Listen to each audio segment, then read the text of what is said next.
by the AI now, and people are happier with those calls, and can call back less to bother them afterwards, and saving a lot of money on those. And there's lots of versions of this. Michael Dell, who's also a major presence here in Austin, Texas, I think he was saying the other day when he was here that he thinks he's going to have 20% higher productivity for his company of 120,000 people.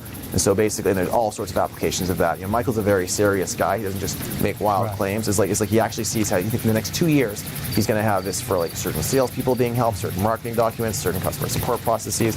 And so you have, and then I'll give you one other one. Healthcare billing. Sounds like a boring area. Why are we talking about it? Over $200 billion a year spent on healthcare billing in the U.S. People on, office parks, going back and forth with insurance companies, and there's like tens of thousands of rules, each for thousands of companies. It's a mess. Millions of people trying to do this, and so it turns out we have companies that are making that a few times more productive, which is going to pull out another $100 billion of waste out of the economy. So you have this productivity hitting in all these areas. Seems very likely over the next few years. Let's talk about Palantir. You're one of the co-founders. It was 2003, is that right? I was 21 years old, and we started it back then. How did you start at that age? You were at Stanford. I just finished at Stanford. I was helping Peter. Peter Thiel. Peter Thiel was an investor with Facebook at the time, and we had a hedge fund we were running together. I was working for him at it, and he backed my roommate and I to start this. And I hired most of the first couple hundred people, and the idea was at PayPal, where Peter had started and sold PayPal before, and I was an intern at PayPal, and the Chinese and Russian mafia were stealing all of our money. You find PayPal as Peter Thiel and Elon Musk merged two companies to become that. And so we had to figure out how to stop the bad guys.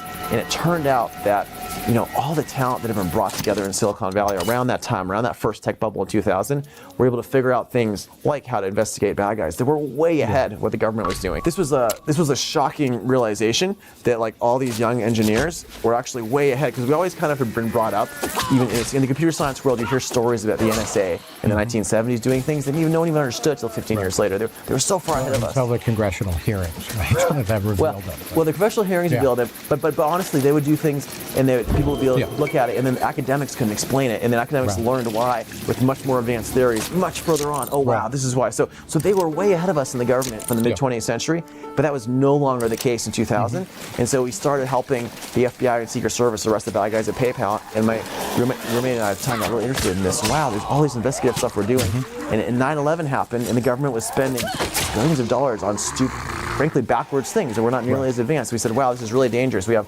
bad guys attacking our country. We have people violating civil liberties, not using the data right. Let's build something that could take the best and brightest in this area and extend it to help all of our allies stop the bad guys. And I mean, what's the genius? What was the genius inside of Palantir? Was it kind of knitting together databases that were and information that was kind of siloed from one another? If you want to go to the highest level, the genius was, first of all, we were ranked #1 in Silicon Valley for the talent. So there's a lot of very hard engineering problems all combined you had to do to solve these things. It's just you didn't really have effective technology cultures being applied to DC. But at the high level for the product, you can think of it as, David Hume was a big inspiration for us of how reason works, how the mind works. Like, what are the ways in which the human mind can grapple with data that's too big to be kept inside one human mind? So you had tens of billions of dollars being spent gathering all sorts of types of data in thousands of databases.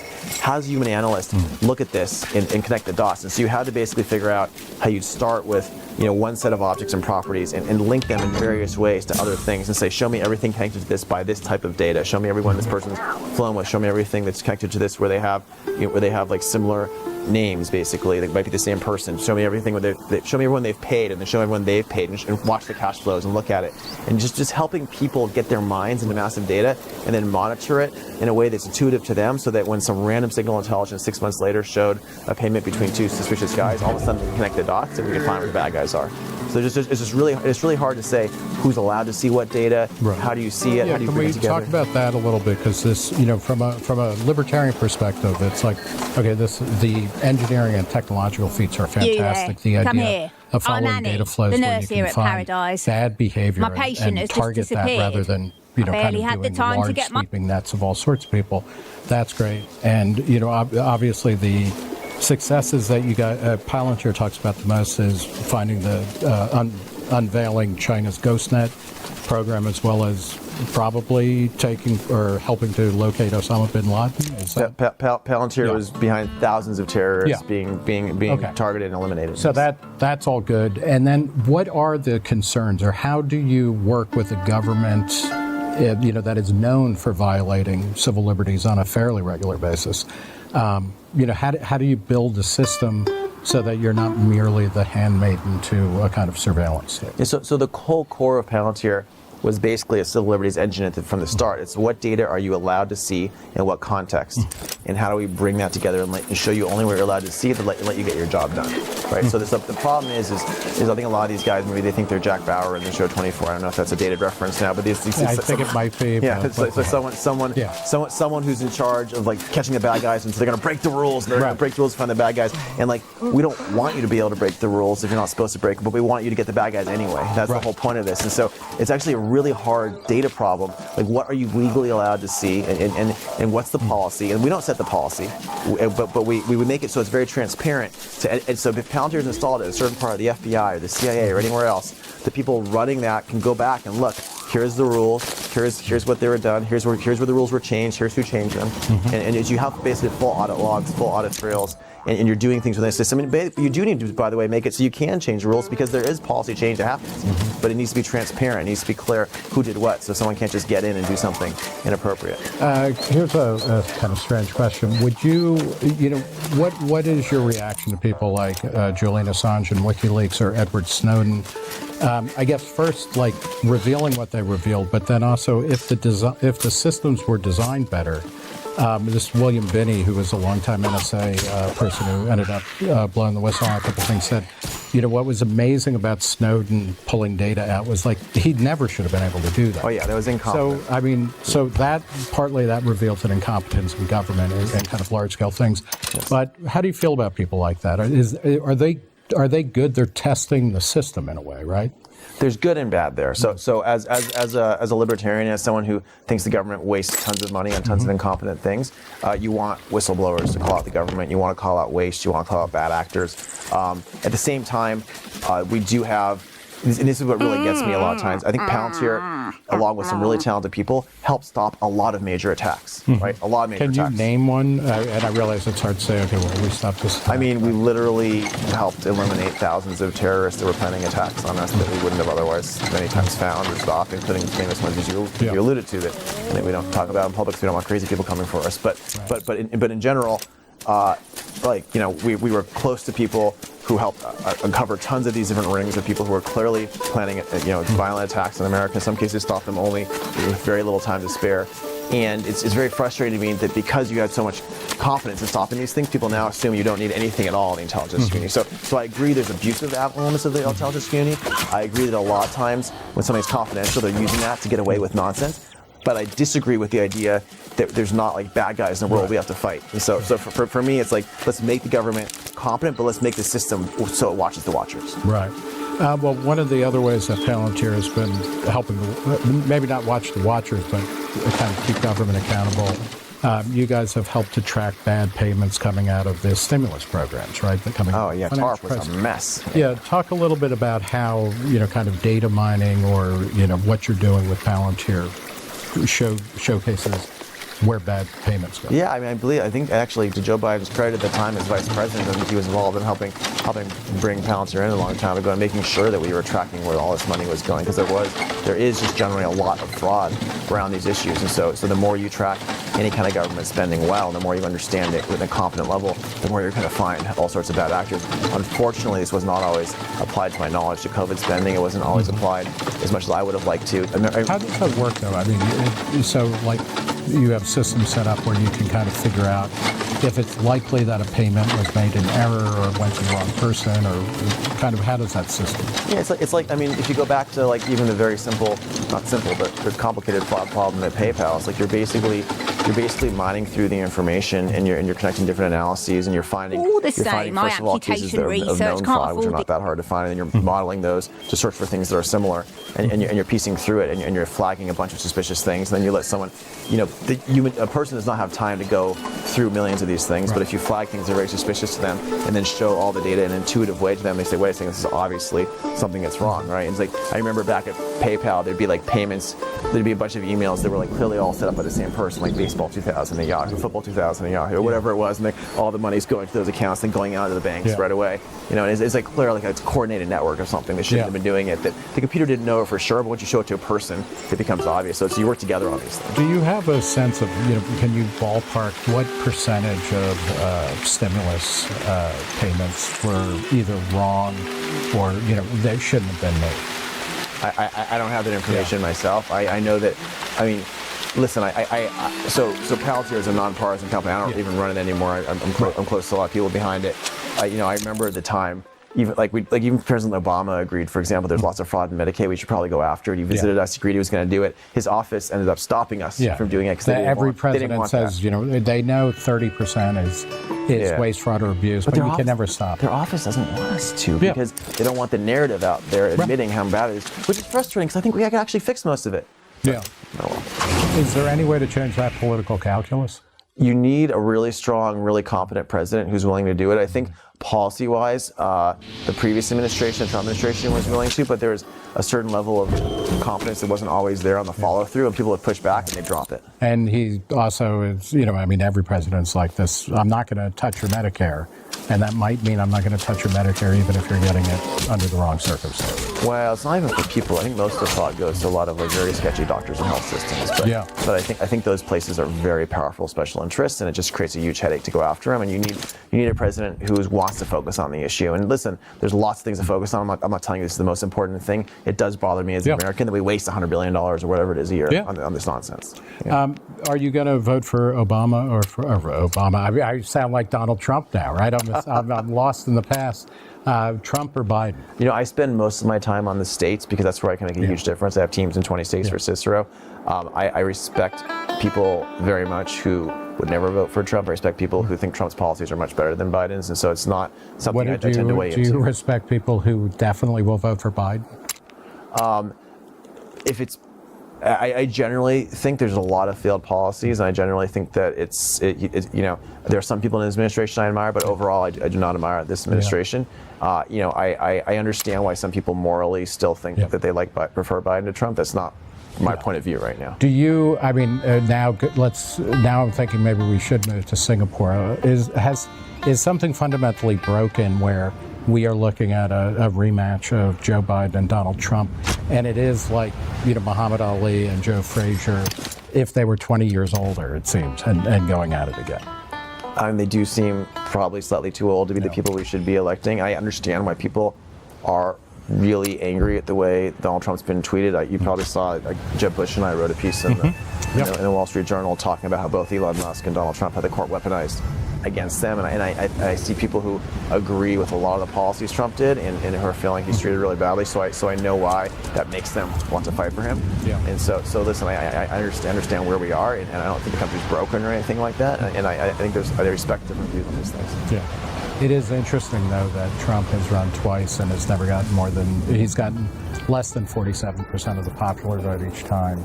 And it seems like it's going to be very close now. So this is just really to buttress your point that if you hang out in elite circles or highly educated circles, it's hard to find people who will say Trump is not the Antichrist. But in fact, 45% of the voters have said, you know what, I'd take this guy. Yeah, I definitely don't think he's the Antichrist. And I definitely think there are some things I really admire that he's done and some things that I dislike as well. Do you worry that, are we just going to, because it's going to be Trump or Biden, neither of these people, whatever else you can say about them, they plainly are the end of something. They're not the beginning of something new. Are we just going to be kind of in a holding pattern for at least 4 years? I don't know if that's actually entirely true. I think there is a lot of new stuff coming, especially on the right now. We have a lot of new ideas that like I said, it was just shows it to you in over 20 states. There's a lot of people around the policy orgs on the right who would be running things in this administration. I hope you're right. Because the narrative, which may not be right, is that nobody wants to go into the Trump administration because it's going to be a train wreck. That also kind of, the minute he gets elected, I think people will be like, I think people generally want to serve the President of the United States of America, even if they don't necessarily personally always admire him. Yeah. Let's talk about the Cicero Institute. What's its mission statement? So the Cicero Institute is it's a nonpartisan policy think tank. We have a C3, which is education side, and the C4, which is we're working at the state level to basically take accountability, align incentives, and really use the values behind why liberty and why our country works to fix problems we find. It's named after Cicero. Explain why. Cicero was a Roman statesman. I really admire a lot of the wisdom we have that kind of reignited the Renaissance came from writings of his that were saved, and he really stood for, in a lot of ways, for duty and for wisdom and for how a country's supposed to work and how a country's supposed to have its citizens who are merchants and who are natural aristocrats and getting involved and making things competent and logical. Let's talk about some of your policy focus at Cicero. Homelessness is one. What is the Cicero Institute's approach to homelessness, and how is it different and more effective than what you encountered in California? Yeah, so that's, we're looking for areas where there's giant gaps in our world between how things should work and how they work today, thanks to bad policy, and the homelessness stuff is a really good example of that.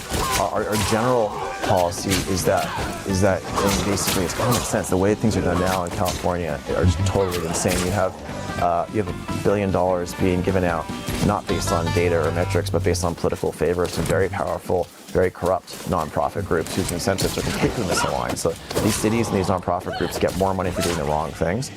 So what are the and I know you're a big critic, and I think this is capturing everybody in the field of the housing first policy. That the first thing you do to address homelessness is somehow either build more housing or give more housing to people.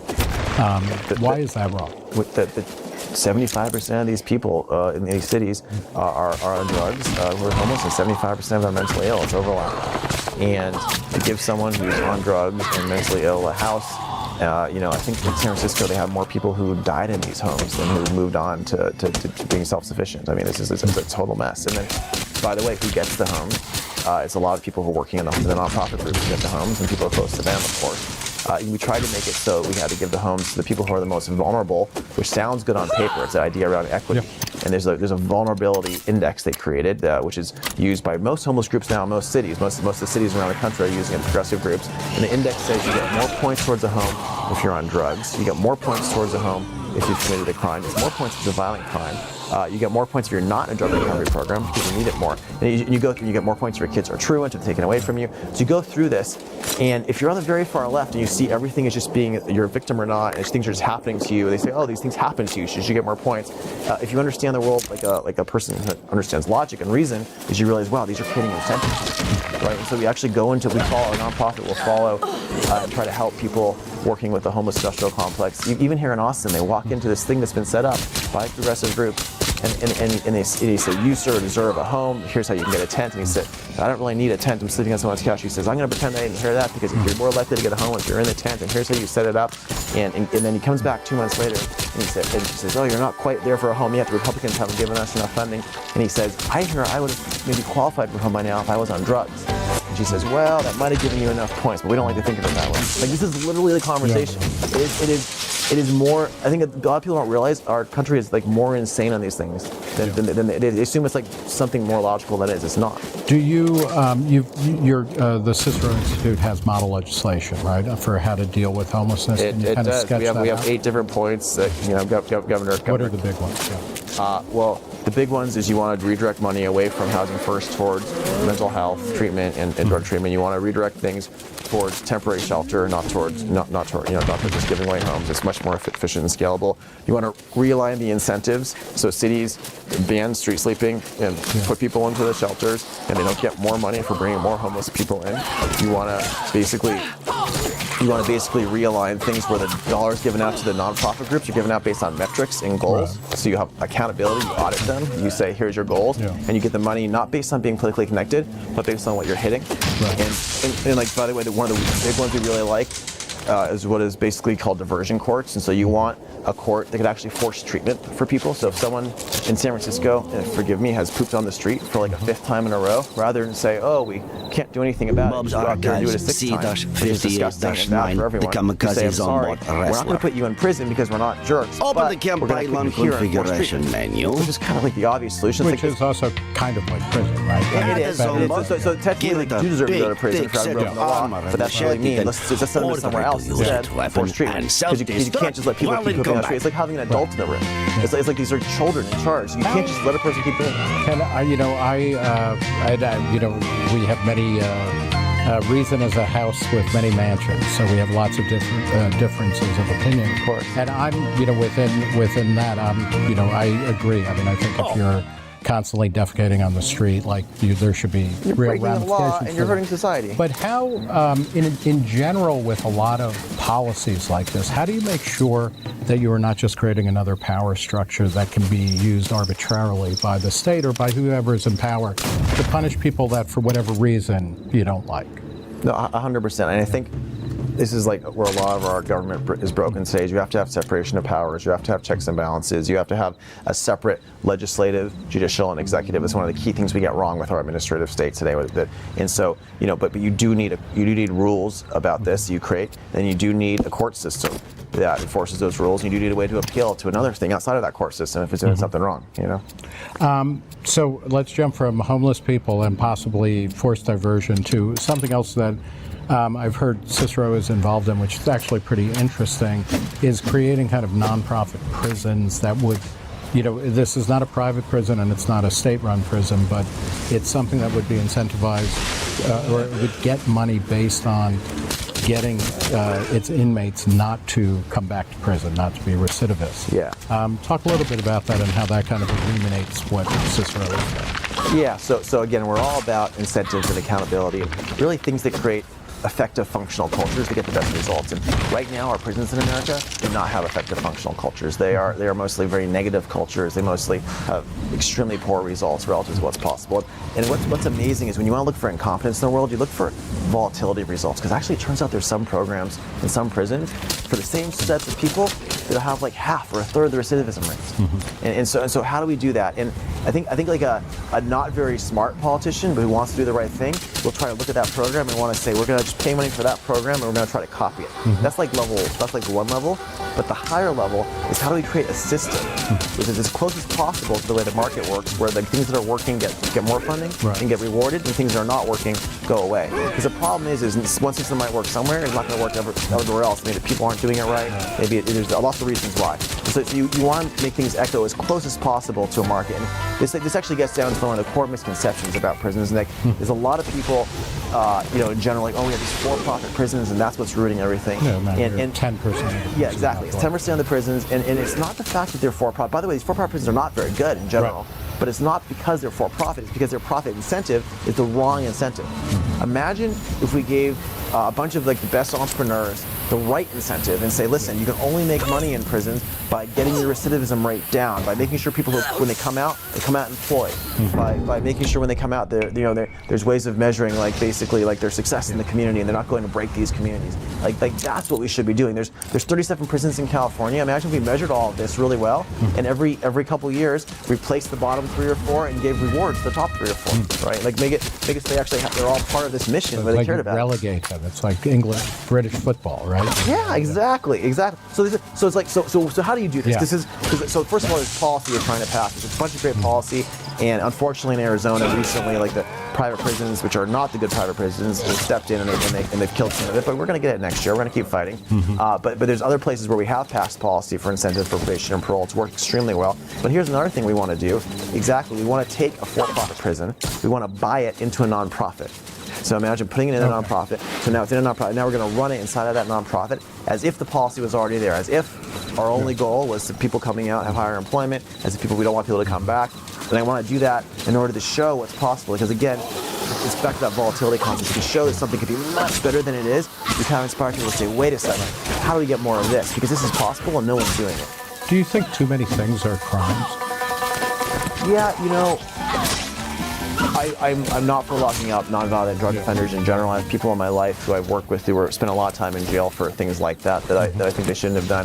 I think our regulatory state is way too big, and it's way too easy to get someone in trouble for a lot of nonsense. We have 9 million words of regulation per state on average. It's a mess. So yeah, I think there's definitely way too many crimes. And that said, you do need to put the bad guys in jail. Sure. And if you don't, you get really high crime rates. And there are people who need to be punished, need to be deterred from doing what they're doing. So I'm not I think there's a whole thing on the left, which is like prison abolitionists, which is insane, and I think it's like hurts our society. I think there's a thing on the right, which is probably too mean, where it's just like you lock up everyone and copy Bukele, which is probably not what we should do in the U.S., even though maybe it made sense in Central America. But I think that both the left and the right, like we all can agree that we should run these prisons competently. I was hoping you were going to say that the right and the left can agree they really should be libertarian. But I think this is a libertarian concept from the sense that you're taking the things that work about liberty, work about a free society, and you're applying it to get competence in something that we all can win on, right? Another thing, and I don't know if this is filtered through the Cicero Institute or not, but you are a big supporter, one of the co-creators of the University of Austin. You're just going to pretty much walk over to the gas. What drew you to that project? I mean, you're a Stanford grad. You have written you don't want to send your kids to an Ivy League or, I guess, Stanford. What is the market gap that the University of Austin you're hoping that it will fill?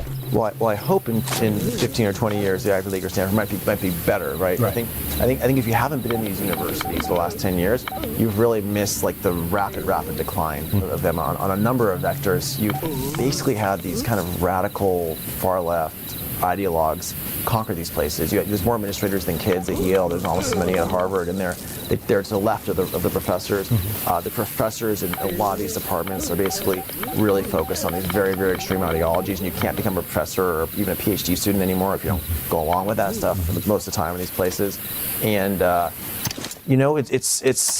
it's really a rot that's kind of core to what's going on in our civilization right now, which is what Elon calls it the woke mind virus. I think Dawkins came up with that concept. And it really is this mind virus that is spreading from there and breaking a lot of things. I think a lot of stuff in our society, when it doesn't have to kind of fight for its living, when it doesn't have to be accountable, it ends up just being taken over by this virus. And it's not like, one of the arguments used to be that, kind of going left in college, you could either be a lesbian until graduation, or a leftist until graduation, that it's now gotten to a point where it's broken the universities and the people coming out of them don't quite snap back, or they're stuck there? Yeah, I mean, there's a lot of them go into these like thousands of government-funded nonprofits all over the country and just like spread ridiculous, broken ideology. A lot of them, it's you see they've conquered a lot of the marketing departments of a lot of corporations. They've conquered a lot of human resources departments, and they're spreading ideas that are frankly like anti-competence ideas and that are very broken. And so I think you see all these cities all around the country, blue cities.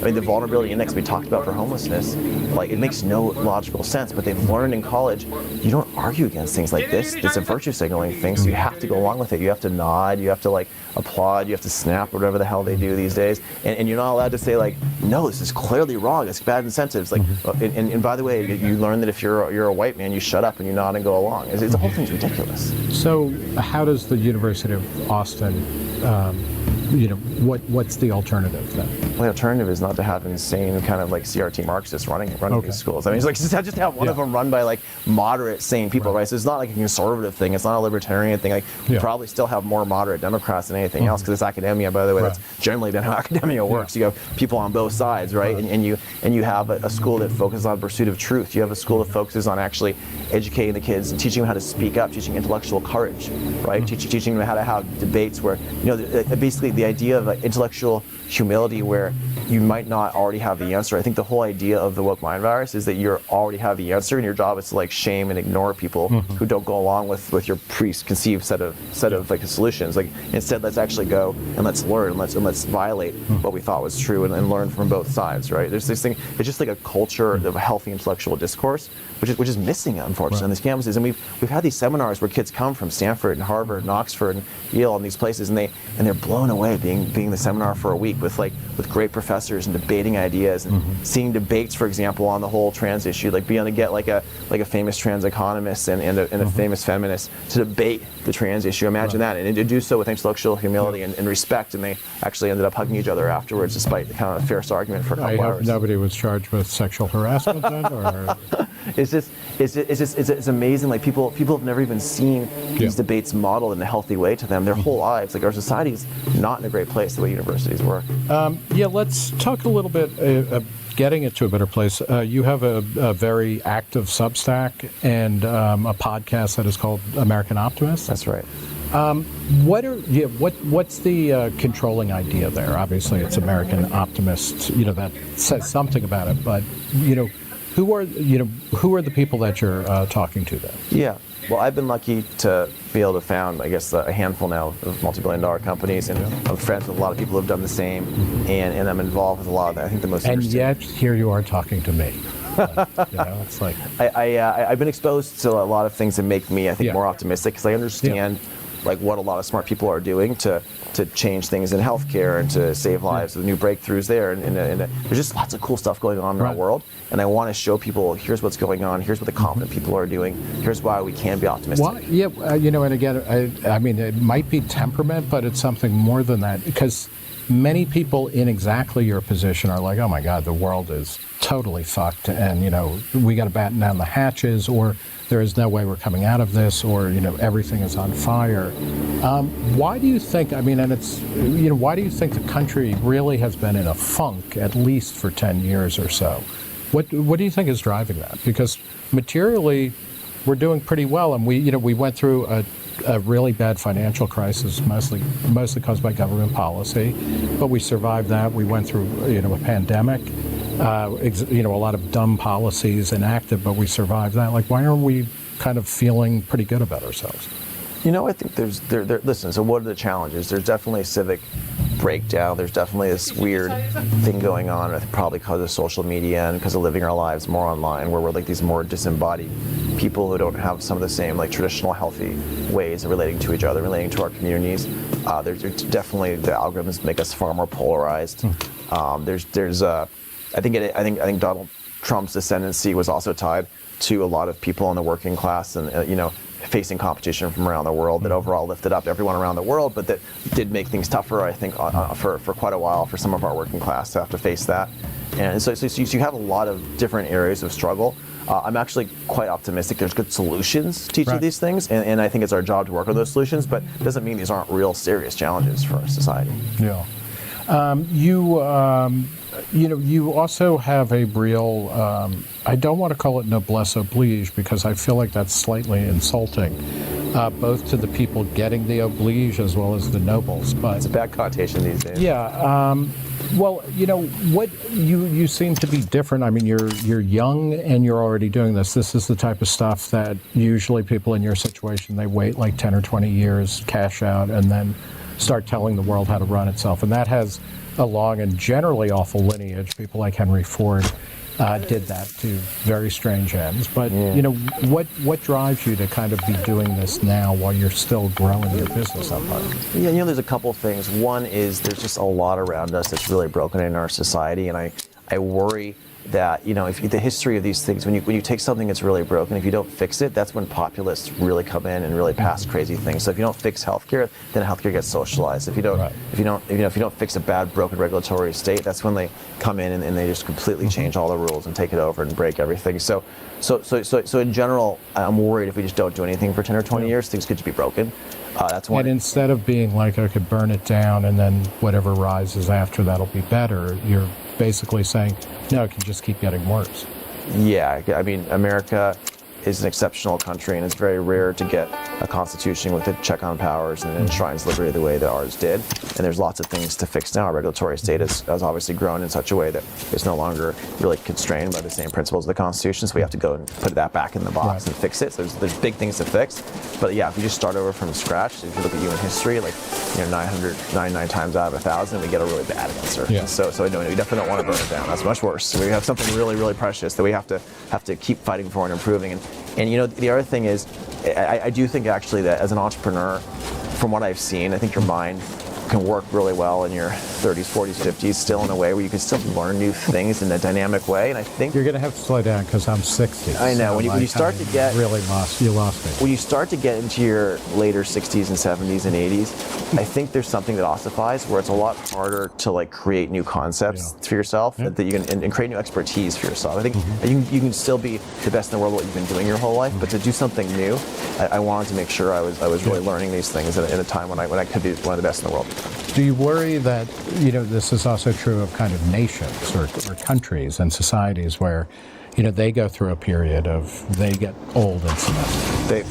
There's lots of ways that they get old and that's why it's our job to come in and boldly fix them, right? Yeah. So there's there's all these invisible hand of the market that gets rid of old companies. And we don't have stupid companies built 100 years ago around. If your restaurant, imagine if your like local town restaurant failed from 60 years ago and it was still there. But that's what government is right now. So we basically have to go in and we have to put these same mechanisms in to getting rid of dumb regulations, getting rid of dumb parts of government. And we haven't done that very well. Right. But the reason I'm excited about what Sister Institute could do is we can go into the States, we can do it in the States boldly, and then we could take those same frameworks and use them in DC. And that's what I'm trying to do. So I want to close by asking a little bit about kind of your intellectual genealogy or journey or whatnot. You had mentioned, I think, before we were on camera that you read Reason in the 90s when you were in high school and things like that. And you used to call yourself a libertarian. You famously wrote a piece talking about why you no longer consider yourself libertarian or call yourself that. And I want to get to that. But growing up, what were the sources of the person you became, kind of intellectual? So I mean, obviously when I was very young, Ayn Rand was an important influence, and it was really the duty of the businessman to get involved and to fight for these things. How did you stumble across it? My father actually read some of these books as well. So he and I don't always agree on politics and everything, but he was into that. And my younger brother was into Austrian economics, and so I got to read Ludwig von Mises. And Murray Rothbard, to be honest, was a very strong influence on me when I was very young. I'm not an anarcho-capitalist, but I think there's deep wisdom in a lot of the structures and frameworks he came up with that were really fascinating. And and when I was at Stanford, Milton Friedman was there actually, because he'd been in Chicago before that. And he had Hoover. And I regularly got lunch with him, and his wife Rose often joined us.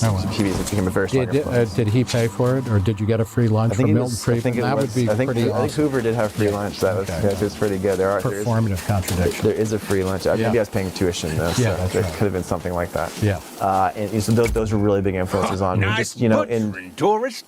I mean, if I'm honest, maybe like Isaac Asimov's Harry Seldon. I thought, I don't know if you ever read the old Foundation series, but Harry Seldon's job was to kind of figure out what was going to happen over the next 1,000 years and to improve society. And I thought that was like a really great goal. I'm born with a lot of talents. I'm lucky to be good at lots of this stuff. And so I'm like, what's a really hard intellectual thing that's really important? Well, how can we have a positive impact on the future of our civilization? And so that to me was very formative as well. Oh, that's interesting. I'm more of a Heinleinian if we think about it in those terms, because but I mean, Asimov's more of an engineer, right? So it's like, but so then you stopped calling yourself a libertarian. Explain why. I wrote that piece that liberty is great, but libertarianism is dysfunctional. And my experience with libertarians, especially from the generation above mine, is it was kind of like it's like you sit on the couch and you yell at the TV and tell the government to stop doing things, and you maybe put some money to try to stop the government from doing things, and then the government ends up eventually doing it anyway, but it ends up being even more dysfunctional and it keeps growing, and you're kind of angry.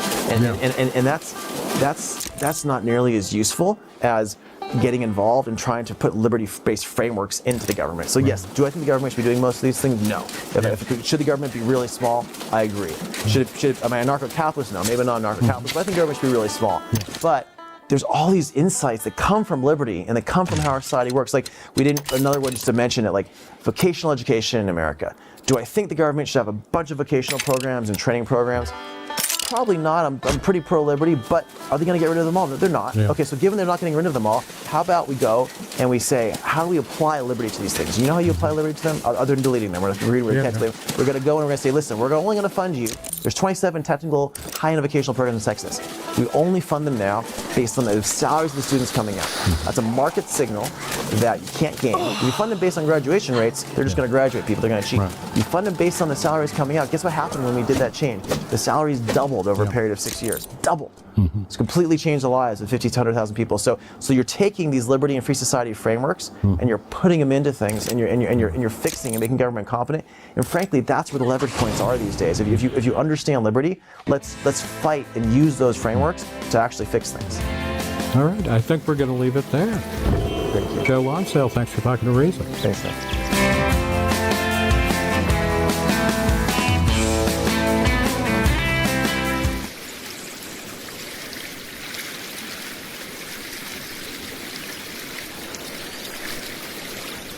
3 weeks ago, you said that Palantir's plan for AI was, quote, just take the whole market. How's that going? Well, unlike most people, we've been involved in what people call AI for the last 5, 6, 7 years in the classified environment, building systems that will allow you to identify adversarial positions. And in that context, we've built proprietary technology that will allow you to work with large language models, securely enhance them, roll them across your whole enterprise. I've been at this for about 20 years, and I know it will take everyone else 4 or 5 years to build this. We're rolling it out. Our customer base is large, and we have, usually we have to go out and find people. Now we have customers, especially in the U.S., just calling us every day. You said the demand is huge. Yeah. Can you quantify it in some way? Usually, we've had a number of inbound calls in a year that we usually have in a year in like a month. And then we're at a conference, if you go next door, there are customers showing potential customers how to use our product. It's in a demo sense. Well, it's on real data. It's things that they've done. So right now, the whole world is hungry for something that it understands as AI, which is really AI or large language models. We actually have customers using our products, showing other customers how to do it. I mean, this is like you release a song and everyone else playing it. It's like, okay, great. We're very happy. And, the thing is, the U.S. market is just hungry for innovation. It's hungry for things it's now beginning to understand it needs, like an ability to map an LLM onto your enterprise securely, ability to enhance the output of a large language model, and what's the output? Better margins, better safety. You can change your enterprise in weeks. I just want to jump in and ask a very basic question. AIP. Yeah. Is it built on GPT-4 or a different foundational model? What is the underlying tech? We are completely agnostic to whatever large language model you want to use. Large language models have certain attributes, like they can give you reasoning. But you can't import that reasoning into your enterprise. What AIP does is allow you to take the benefits of the large language model, enhance them with algorithms that we help you build, and roll it securely across your whole enterprise. And what does that mean? It means you get all the benefits of a large language model in your enterprise today. Not in 5 years, not something that writes poetry. We're not offering people poetry writing in their enterprise. We're offering things that are so powerful that in reality, I'm not sure we should even sell this to some of our clients, like national security. Who are those clients? Well, who are those clients? Proportionately, when you think about demand, how much is coming from the defense use case, since you kind of gave more flesh to the AI bones during that earnings Look, call? what's driving our demand for our product in defense is simply what people have seen on the battlefield. And that's very sensitive and very classified. But the demand for that is very large. It's going to get larger. Why is it going to get larger? Because America is the best at software. Software that's built in a product is in high demand in defense. Why is it also in demand? Because until 2 years ago, everyone thought this was a joke. We were building systems over the last 5 years that are deadly. Those deadly systems have changed the course of history. It's no longer madman saying this. You see it on the battlefield. In U.S. commercial industry is the most adaptive in the world, and they are hungry. Our clients are hungry for things that will give them a disproportionate advantage on margins, on safety, on secure use of LLMs, on making sure this is not just some poetry recreating what somebody said, but actually can create actual tangible difference. And we are rolling it out, and we're very happy. For our global Bloomberg television and radio audiences, we are at AIPCon. We're joined by the CEO of Palantir, Alex Karp. During that earnings call, you said, we have no pricing strategy. We're going to create a lot of value. We're going to get hundreds of customers, and we will price it as we go. Have you made any progress on pricing strategy since that? No. Why? Okay, Why so relaxed about it? Because it's like one of these things. Like when you go to a bar, you know everyone wants to meet you. Do you have a pricing strategy when you go to the bar? No. You're like, oh, I'm cool. I know we have the best product in the market. I know customers will pay us fairly. I know that it's much more valuable than anyone will understand until they install it. And we will sort out. To make it like slightly academic, I believe in Pareto optimization. We are going to create a lot of value, and we're going to get some portion of that value. And customers are smart. They'll pay you some portion of the value. Why should just as an axiomatic thing, if you have a software product, you always want to get paid after you deliver value. If you've got a PowerPoint, something that doesn't work, something that's not valuable, you want to get paid before you create value. We know it's valuable. We know it's much more valuable than people understand. We know we're going to continue to augment that value, and we're going to get paid along the way. Well, the counter consideration is how much you invest in the product. But we've already invested billions in building these things in various components over the last 20 years, and we have the IP, and we're basically sewing it together and adding things on top of it. And so we know we have the IP. We're certain of the value. Why would we? So again, I come to you. I'm like, hey, I'm certain this is very valuable. Pay me $10 million. What are you going to say? Well, I don't have $10 million, but if I were a customer. Well, okay. Give me your British charm. Well, in this for your British charm. My British charm, if I were a customer, would say this is a really hard environment. If I think about cloud, exactly, customers are looking for value at the lowest price. So now, if you believe you have the best product in the world, what are you going to say? Okay, great. Let's not even have that discussion. I'll create the value. You tell me how much value to create. By the way, if you don't want to pay me, then I'll go to someone else who will. You can have different margins than the person who'll pay me. You can have a different safety profile than the people. You can have a different ability to control your whole business from your laptop than someone else, because the person who valued it paid me. You don't want to pay me? Great.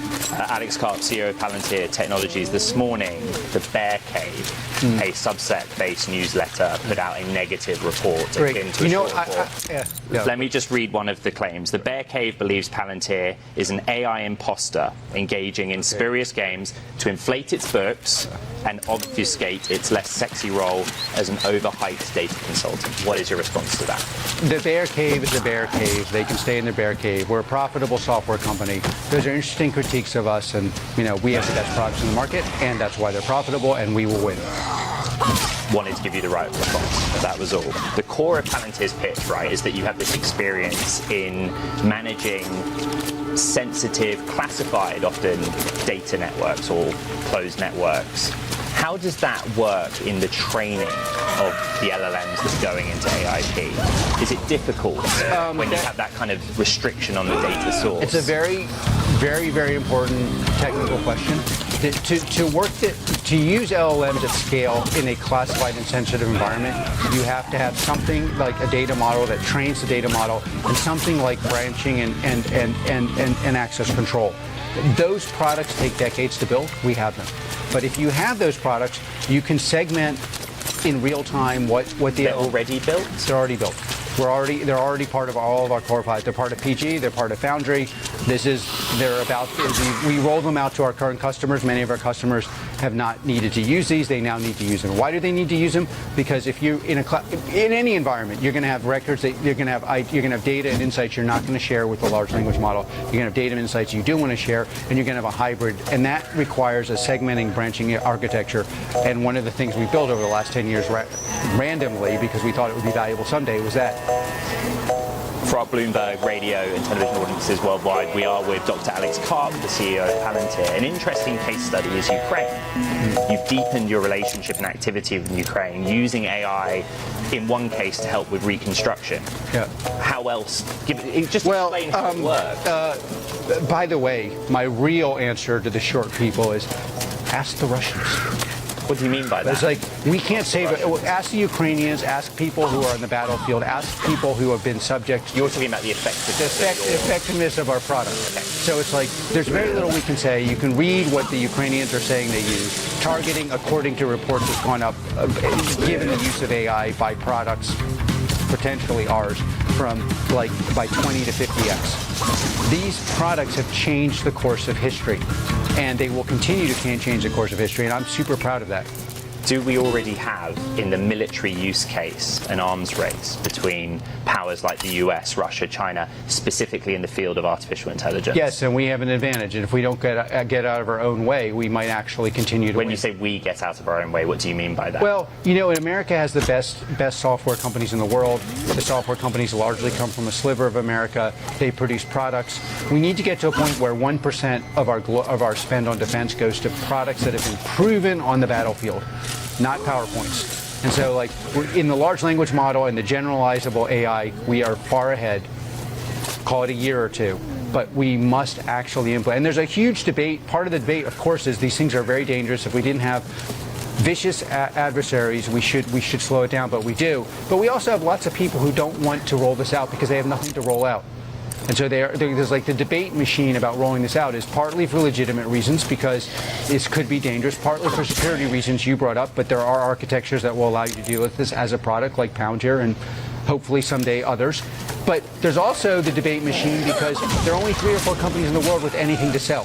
And everyone else wants to debate, why should we do this? How should we do this? Can we play catch up? Can we talk about this in 5 years? That really plays into our adversaries' hands, and we really have to avoid that. The long-term concern that came up 24 hours ago or 48 hours ago is an existential threat from AI. You talk at Palantir about bending AI to a collective will. Well, do you share the concern, though, about an extinction level event? There's a lot going on there. Are these things dangerous? Could they become potentially dangerous? Could they become... Yes. But what these debates ignore is either we will wield them or our adversaries will wield them. It is much better if we wield the technology than our adversaries who do not respect our norms, do not respect the rule of law, and do not respect the way we want to live in freedom. So that's point one. Point two, in the near term, what Palantir will allow you to do is make these things really, really valuable commercially and in the military context. And in commercial context, you have to do it because if you don't buy our product, your competition will. In the military context, we have to do it because our adversaries will build those products. Right. You talked about the competitive landscape. I actually wanted to ask you about C3 AI as an example, because you come up in bidding processes with them. Actually, look, this is a massive market. We actually don't come up with bidding processes anyway. And I'll tell you what I think about everyone. So you don't have any competition? Let me just tell you about this competition thing that Wall Street analysts love. It's complete BS. This is an infinite market, basically. Try what we're doing and try what everyone else is doing and buy the thing that creates the most value. On an infinite market, Bloomberg Intelligence put out this research report this morning that says generative AI as a market will be 1.3 trillion in 2032. That requires compound annual growth of about 40% a year from this point over a decade. Do you see that as realistic? Well, what I see, I don't know. Based on the markets you operate in. Look, these experts just make stuff up. But what we know is this is a large, basically impossible to measure market. And what we also know is everybody in the U.S. is going to find ways to become more efficient and better using software, and a lot of that software is going to be AI-driven. We also know that the market, over time, not in a quarter, will end up picking the best products. That's what we know. In the United Kingdom, my home country, the FT is reporting that within the NHS, as a case study, there is some concern about deepening the data relationship with Palantir. What would be your answer to those concerns? Look, outside of America and in the UK, there are legitimate questions that get asked. Where's the data going to go? How is it moved? Who touches it? Does it get exported to the US?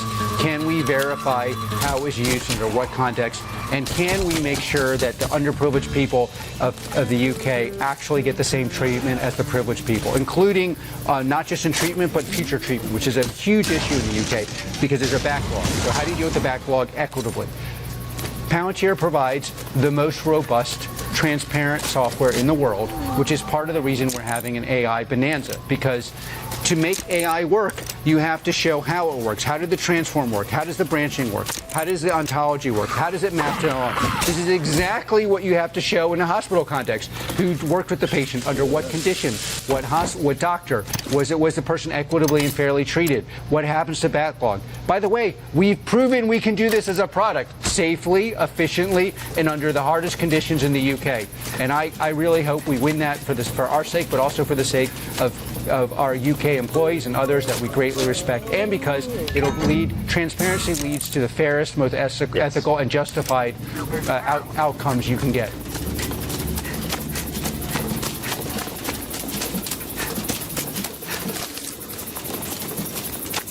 I'm John Thornhill from the Financial Times, and I'm delighted first to be at this conference and second to be interviewing Dr. Alex Karp, the co-founder and chief executive of Palantir Technologies. Now, Alex, I think it's fair to say, is a somewhat unusual chief executive of a very unusual company. There are not many chief executives I can think of who have a philosophy PhD and who trained under Jürgen Habermas and who have gone on to run a software company that was launched to apply data and AI to help track down terrorists after 9/11. One of his friends was quoted in the FT as saying that Alex is allergic to simplicity. And you were also quoted in that piece as saying, the country that wins the AI battles of the future will set the international order. So you're in the right place today to discuss all this.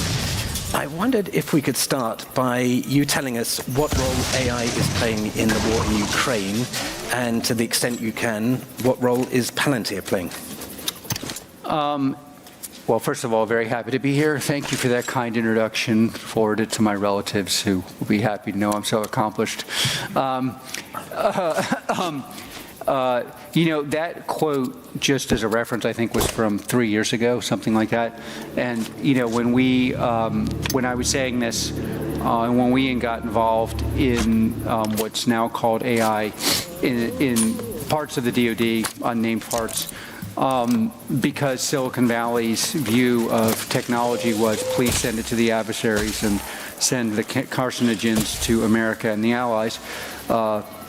If you're getting really rich, why should everyone have a good life too? We took a different path, which was, and so when they abandoned the U.S. government's efforts to build AI in the war context, we had a lot of trepidation about getting involved, because this was like 5-6 years ago, and AI, as it was until a couple years ago, was really a bumper sticker for fraudsters, half fraudsters, and people selling snake oil. And when you're in software, you have to be very, very careful not be proximate to that, because it all looks like a PowerPoint. I could hand out unnamed companies where I know the software doesn't exist, and they would have a PowerPoint largely copied. They would figure out what we're doing and print it up. It'd look better. The people pitching it to you will look nicer, better. In the American context, they have whiter teeth. In this context, they have a better swim style or something that's very appealing.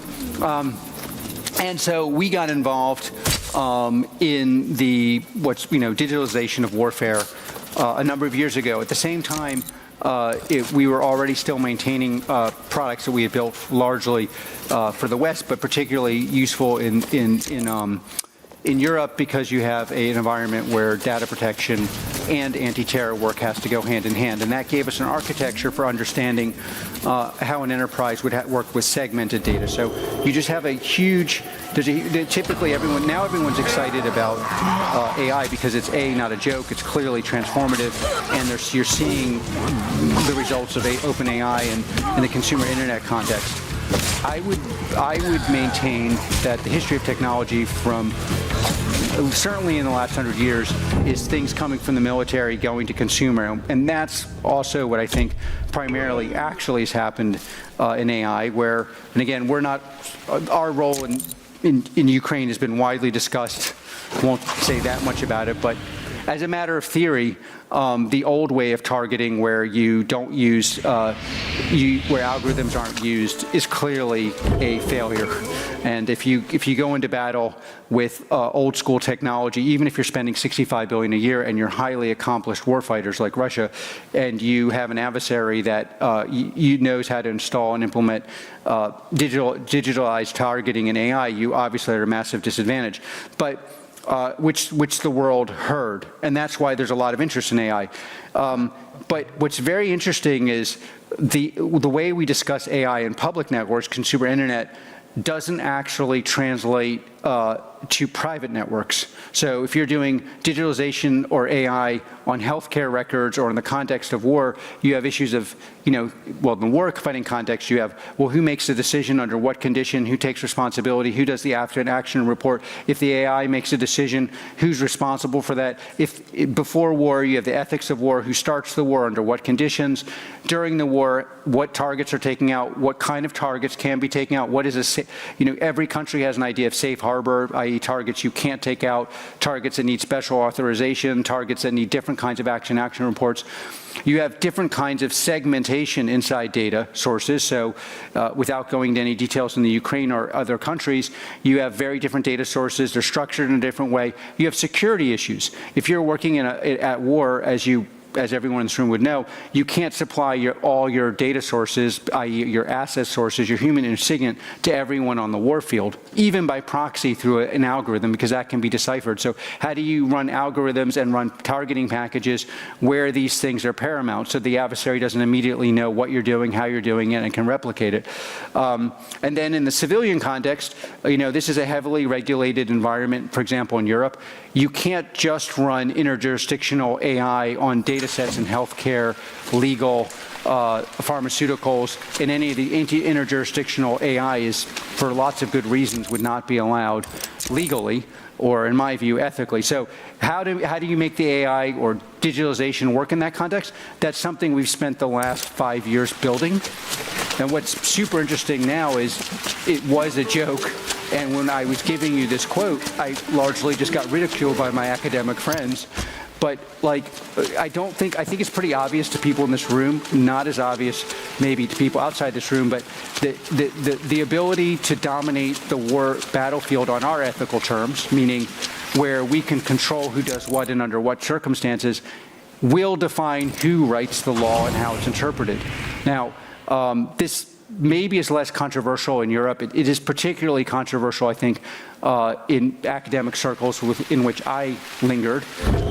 But I view it as a banality and a fact. And certainly the fact that AI is not an incrementally better technology like maybe mortars and tanks where one country has a slight advantage.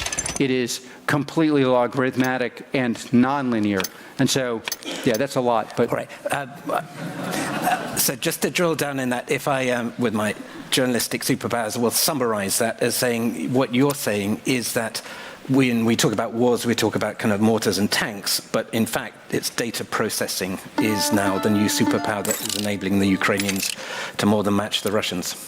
Well, yeah, you say, yeah. It used to be that something like an analytic package plus, yes, and what I'm saying on top of it is that that the differential lift by advanced, augmented, or digitalized, or AI is so great that powers that know how to implement this, build upon it, can defeat powers that have been spending $65 billion a year over decades.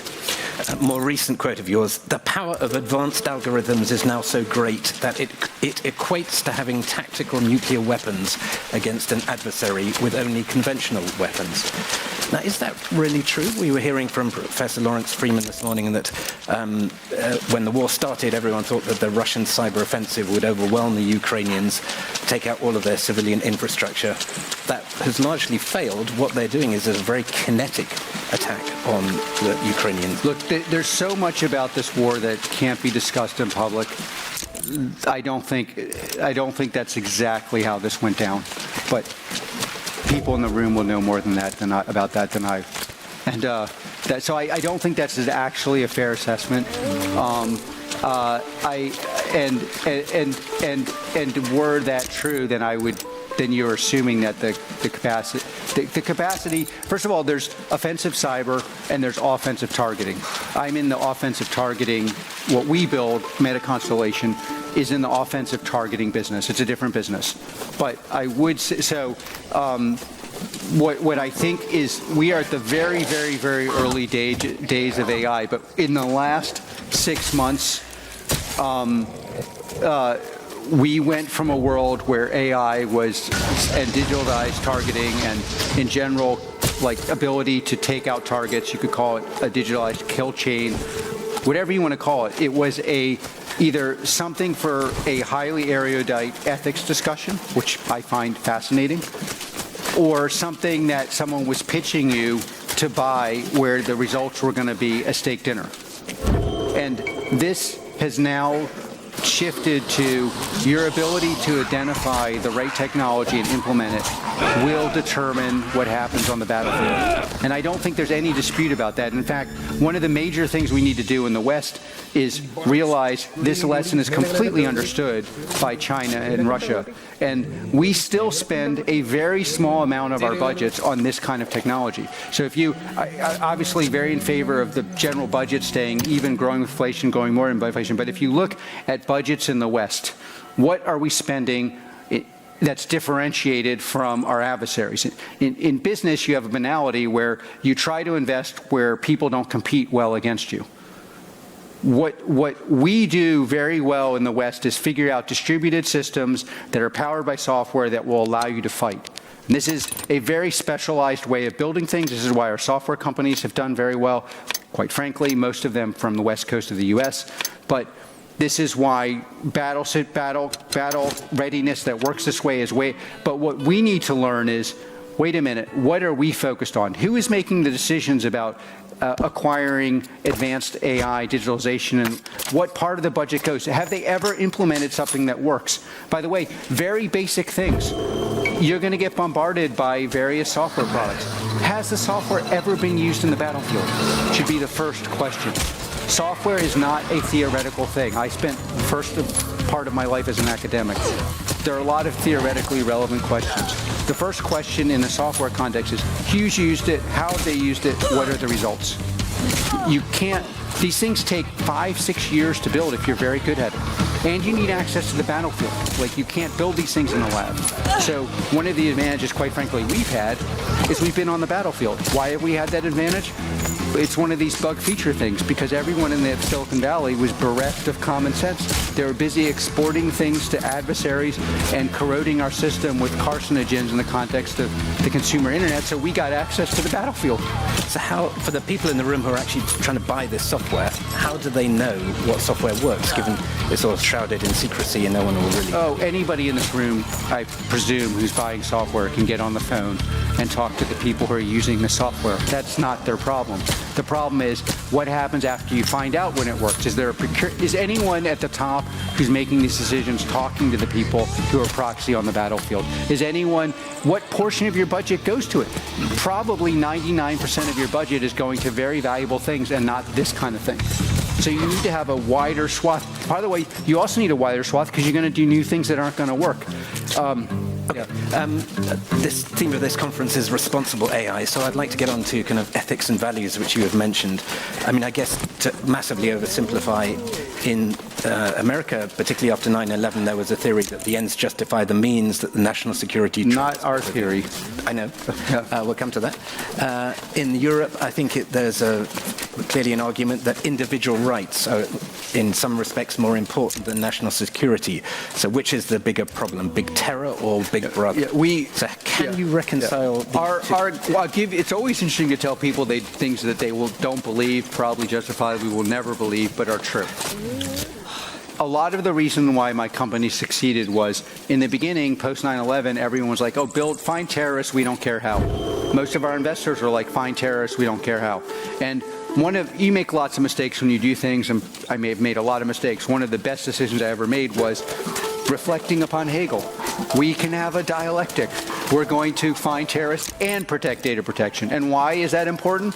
And by the way, we hadn't even bothered selling our product to Europe, which is, you may not know it, but almost every European country in some form or another uses our CT product, counterterrorism product. And why do they use it? Because if you just find the terrorists and you abandon civil liberties, you lose half the society. In my view, correctly. Do you want everyone knowing what you do in your personal life? I don't. And I think it's our God-given right to have parts of our personal lives that are protected. You can't, but if you don't find the terrorists, and this is where I disagree with a lot of my academic friends, you're going to have goose-stepping in the streets. And I got yelled at all over the world for saying our product, Palantir, has played an enormous role in Europe in stopping the far right. Not, there's all these conspiracy theories, not because we're in any way involved in targeting the far right, but because if you protect data and stop terrorism, you get mainstream parties. If you don't protect the terrorism, you get far right people. So you have to do both.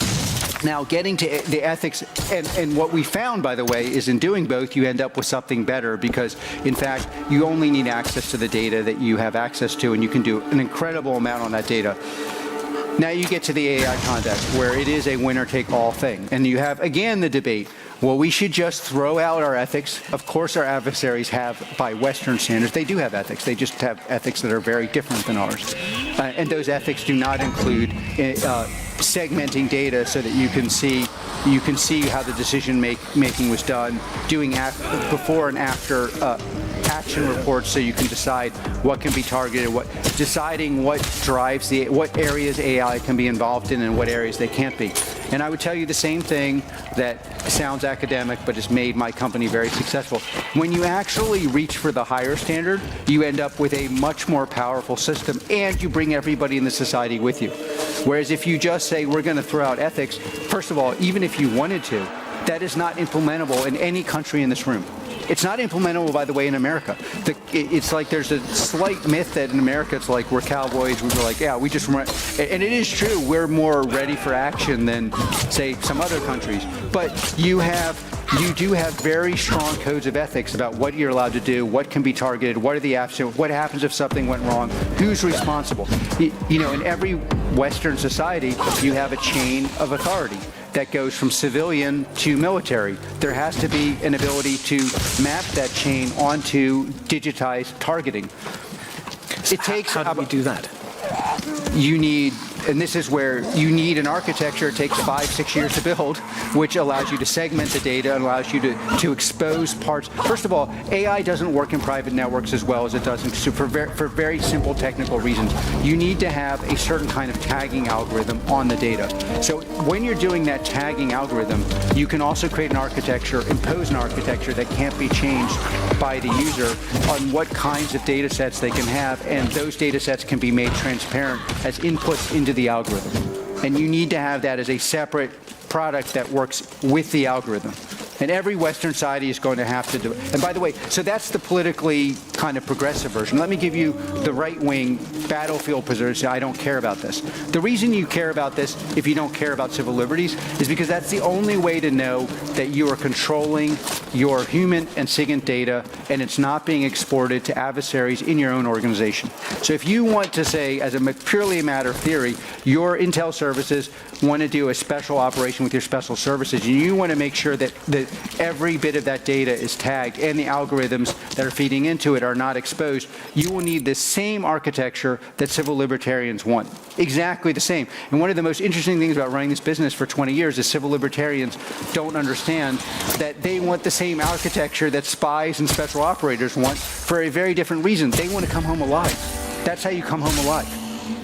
Okay, I want to open it up to the audience very soon. I have one final question that I want to put in before that, which is the role of private corporations in this debate. A lot of the discussion today has been the fact that we're now, in effect, outsourcing a lot of critical national security decisions to private companies, whether it's kind of Starlink in Ukraine, whether it's to Palantir Technologies in Ukraine and elsewhere, whether it's Microsoft and what they were doing to protect Ukraine against cyber attacks and so on. So how can we ensure that private corporations are acting in the public good, and what governance mechanisms are there in this area? Well, there is a strong consensus among people in government that government should decide and we should provide infrastructure. There's just a question of, does the company actually believe that or not? So obviously almost no company in Silicon Valley actually believes that. That's why there's all these lawsuits between the European Union and Silicon Valley. But we very much deeply believe that Western institutions should decide and we should implement. So the implementation infrastructure comes down to who controls what happens here. I believe that should be 100% the Democratic elected officials and the representatives in the military and other organizations. That is a controversial view in Silicon Valley. It is, and that has to be verified. Does the company believe that or not? I 100% believe it. Our products are built to make sure that the mandate of power is controlled by legitimately democratically elected officials and their representatives in military and intel. There is another more difficult question, which is, should we build the software ourselves? I would just say, of course, there are lots of things you should build, and what you see in Ukraine are lots and lots of technical people building on products, including ours, and that's something that I also support. The idea you're going to build the whole infrastructure yourself, that I think is unlikely, because the cultures that build these products were cultures of madmen and women and others, and managing that crazy group of people is going to be very, very hard in a government context. But there are also big divisions within those companies themselves, aren't there? I mean, Google famously did not participate in Project Maven because its employees were against. Palantir yourself, I mean, your co-founder Peter Thiel was a big funder of Donald Trump when he was president. You yourself... Yeah, and I called him an ass in public. Yeah. I think you said, I respect nothing about the dude. Yeah, and then I was vulgar. But yeah. So how you talk about companies as though they're a single entity, but in fact... but you're doing something which is very fair. You're imposing our political beliefs on the decision making, and that is a case. But at Palantir, we have a line, and we tell everybody: if you do not feel comfortable supporting the legitimate efforts of America and its allies in the context of war, don't join Palantir. And so, that, by the way, we are discussing recruiting. There are a lot of people who don't want to join Palantir because of that. I respect them. But then this is the wrong company for you. And we also won't work, we've never worked in China. We've never sent our products to Russia. Other people are like, are you sending your products to Russia? No. Well, what is it? So it's just a different beast. And we do have huge political divisions around other issues inside Palantir. We are a free discourse kind of place. Lots of people, most people at Palantir disagree with me on most issues. But and that's completely fine. But if you want to be at Palantir, you should know. By the way, you don't have to work on the military defense. Our U.S. commercial is the fastest growing part of Palantir. It's growing like a weed or an oak, however. But you can't then come and say I didn't know. And I do this, by the way. For example, German speaker, I tell students like, yeah, I respect the post-war German pacifism and then I've told this to right-wing people. We had people who want to join Palantir like, I just want to kill terrorists. Well, go somewhere else. It's like that's not. I really do believe in this dialectic, and the people we recruit and retain internalize that, so that you are both protecting data and finding terrorists. But if you're not okay with either as a matter of ideology, you just have the wrong company, and there are lots of other companies. But you're talking about the software. Is it desirable or even possible to regulate lethal autonomous weapon systems? These things should be regulated, and you have two parts: the regulation and the enforcement of the regulation. Both are going to be tough, and that's why there's got to be an immediate and concerted effort to look at how that works, and that should be very much part of the funding. One of the things that's worked very, very well in Europe, we always have to sign these contracts. We can't talk in Europe about who uses our product, which is slightly annoying because we're constantly getting yelled at by people who are protected in our product. But one of the things I really respect about European countries is you had to show that the product could protect data before you could get paid. And this exactly is what should happen in the autonomous, semi-autonomous governance targeting perspective. You should have to show the product to work in the counterterrorism context, sell your product in the counterterrorism context in Europe. You have to show the product works. And what does it mean that it works?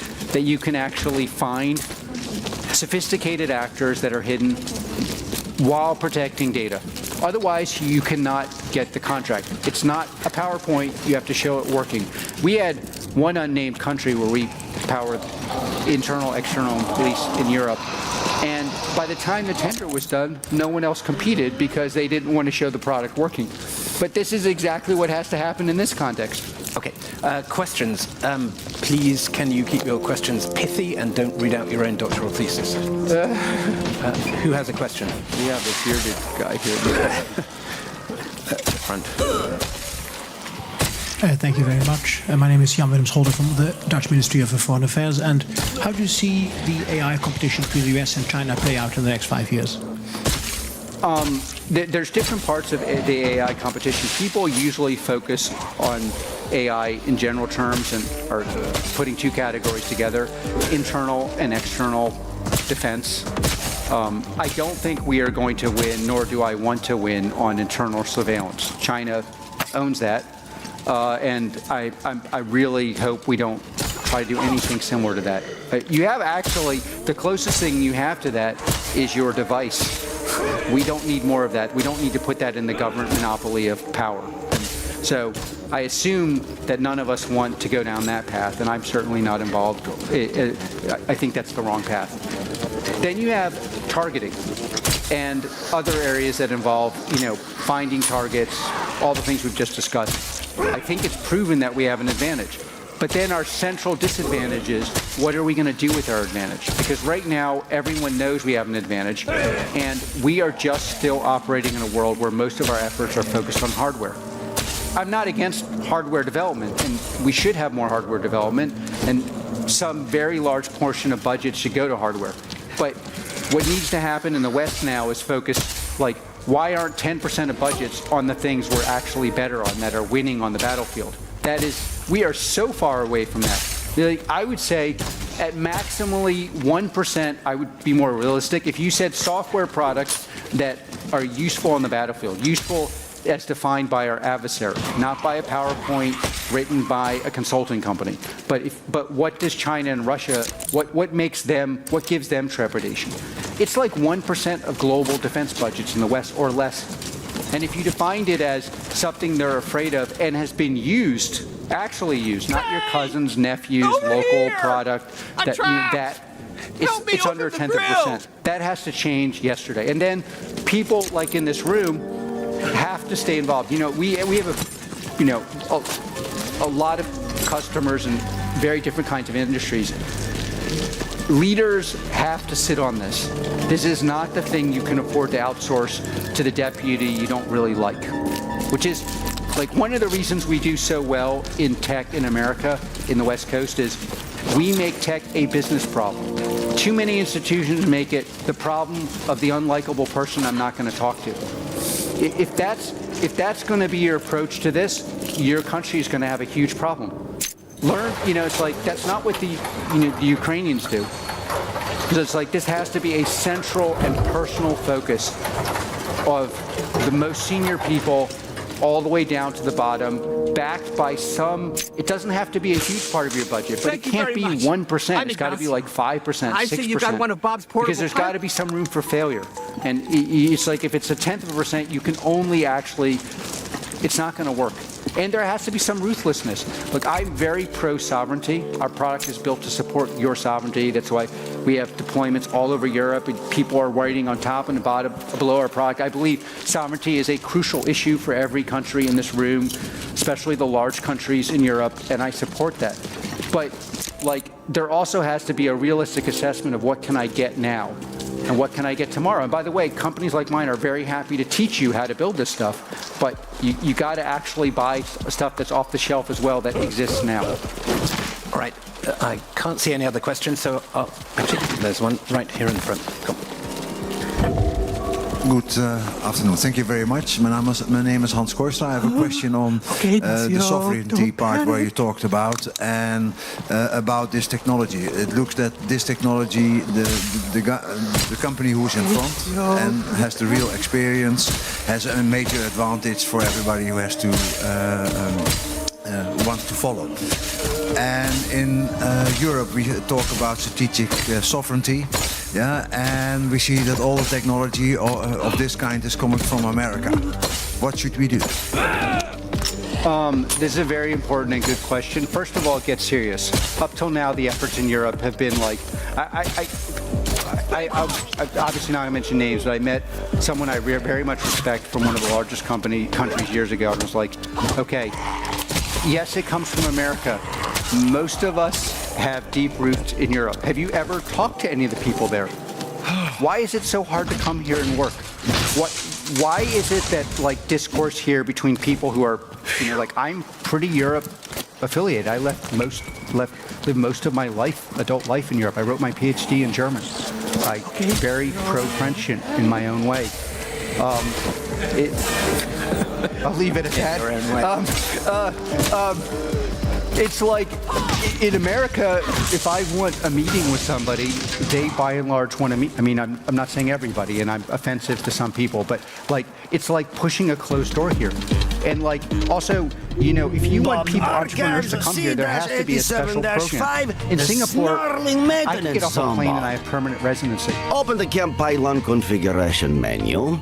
You got to have something like that in Europe. Like there has to be a serious effort to partner with people like my company and others where we have a cultural affiliation, where we believe in the European values, but we have different skills with local things. And we have, for our part, have to build platforms that you can build on top of, be willing to show people how to do it.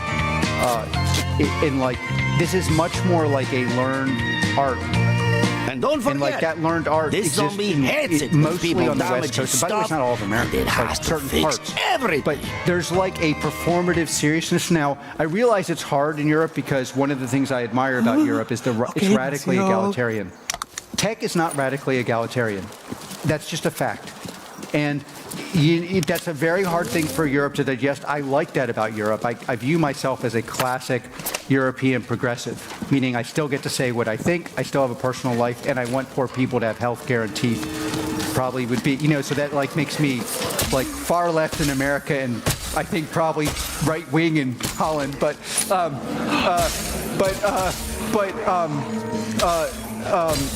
it's very hard culturally because this is not an egalitarian practice.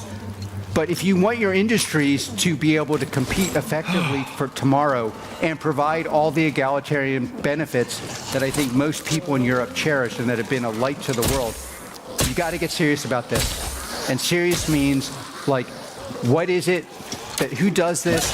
Who can we learn from? How can we? Who's in our local culture very good at this? I think France has done some really significant efforts on this. You see efforts that are successful in Sweden. There are little offshoots, but you often have the impression when you talk to political leaders here, yeah, but I could never say that. I could never do that in public because it would look unfair. Tech is unfair. But if you want a fair society, you're going to need some modicum of a better software culture, and Europe is so far behind. And like everyone knows this in private, but we have to somehow do better in public because like the whole European experiment, which is economic progressivism, is crucial. It's something, by the way, that I very much personally support. But it'll be completely called into question if everyone with the high value revenue is sitting in America. And it's not good, by the way, for our Western alliance. Like having an alliance where America is providing all the high value revenue and Europe is providing the dollars. That's not an alliance that's going to be as strong as what I think we will need to do well against our adversaries. Get serious, Europe. I think we have to finish it there. But thank you very much, Dr. Karp, for a great talk. Thank you.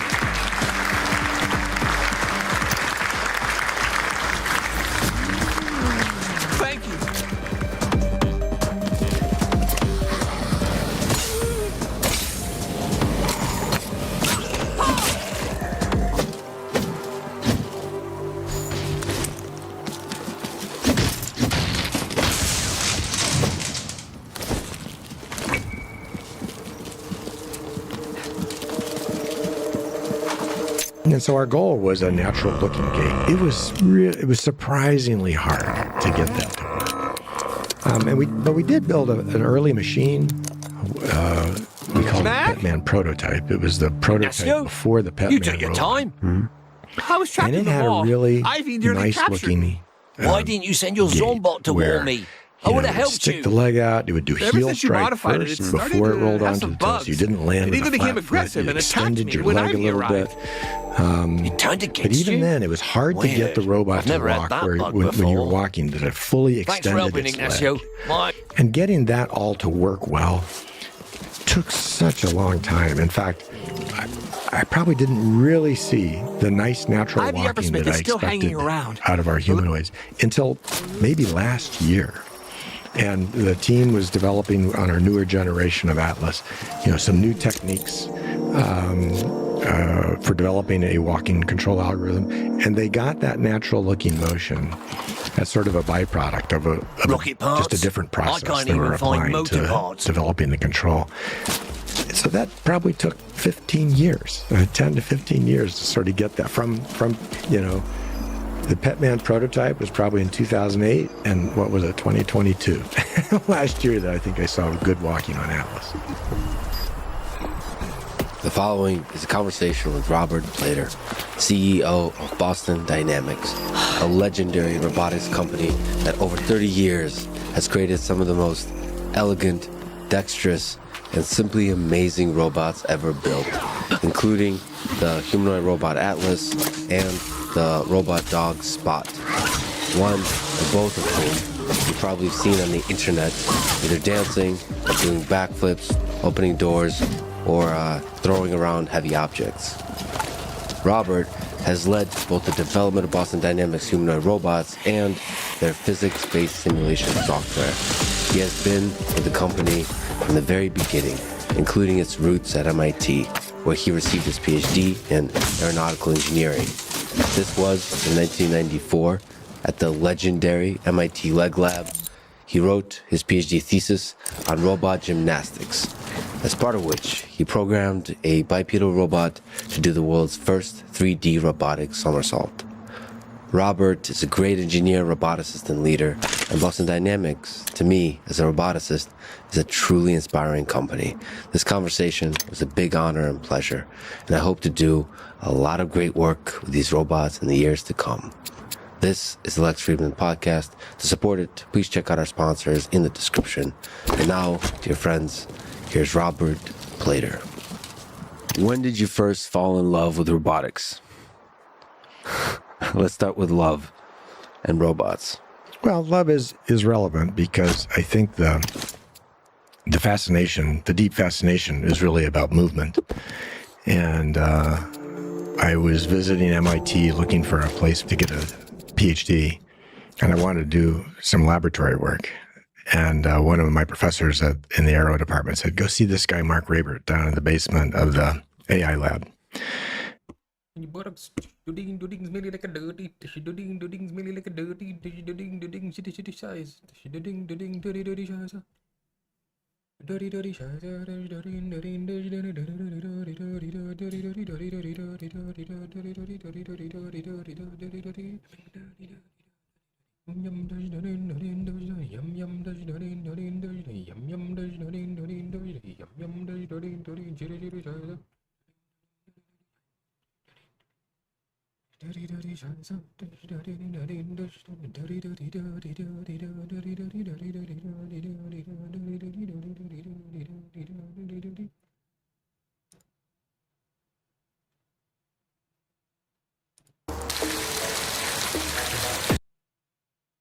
Thank you, Sasha, and thank you everyone for joining. It's my pleasure to open up the day again with a conversation with Dr. Karp. Coordinates Karp as we go.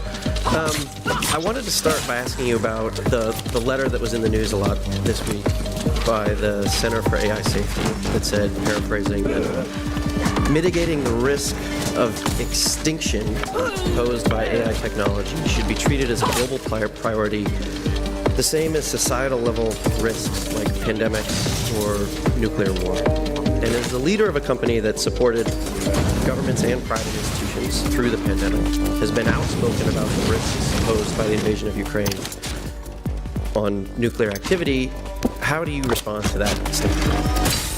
Well, I think it's great to be here. Thank you for the light softball question. We can get someone else next year. We clearly picked the wrong person. So we've been involved in building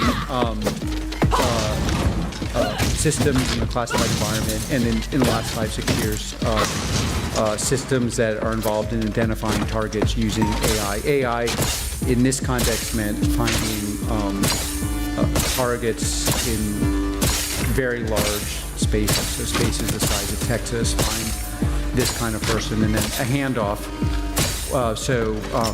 You find target. People assume that when you find a target that you would then automatically just disappear. But in fact, what really happens is it's very hard to find these. You need to be able to work on disparate kinds of data sets that are very large. And then there's a handoff mechanism where it's like, is the target, is the identified object next to a hospital? Is the identified object next to children? Is the identified object actually an asset of ours? Is the identified object the idiot we want to not die? There's a lot of complicated things that involve what I think is, yes, these technologies are very dangerous, but our adversaries are even more dangerous, and that we, because of that, have no choice but to run headlong. What's interesting about a lot of these statements and what's going on in AI, which is mostly focused on the large language models, is that you really have different factions. You have a faction that is saying that it's hyper dangerous because right now you need very, very specialized technology, which I believe we provide, to make large language models really, really important in your enterprise so that you're not delivering a piece of poetry to your enterprise. Like, no one has time to deliver poetry. We need margins to change, safety to be better, generally understanding of our business, the knowledge of one part of our business to be transferred to another. These are things that large language models do exceedingly well with infrastructure that we'll be showing off today, and I don't want to take away from the things that are coming, but there's a lot of things we built that will allow you to do that are very valuable.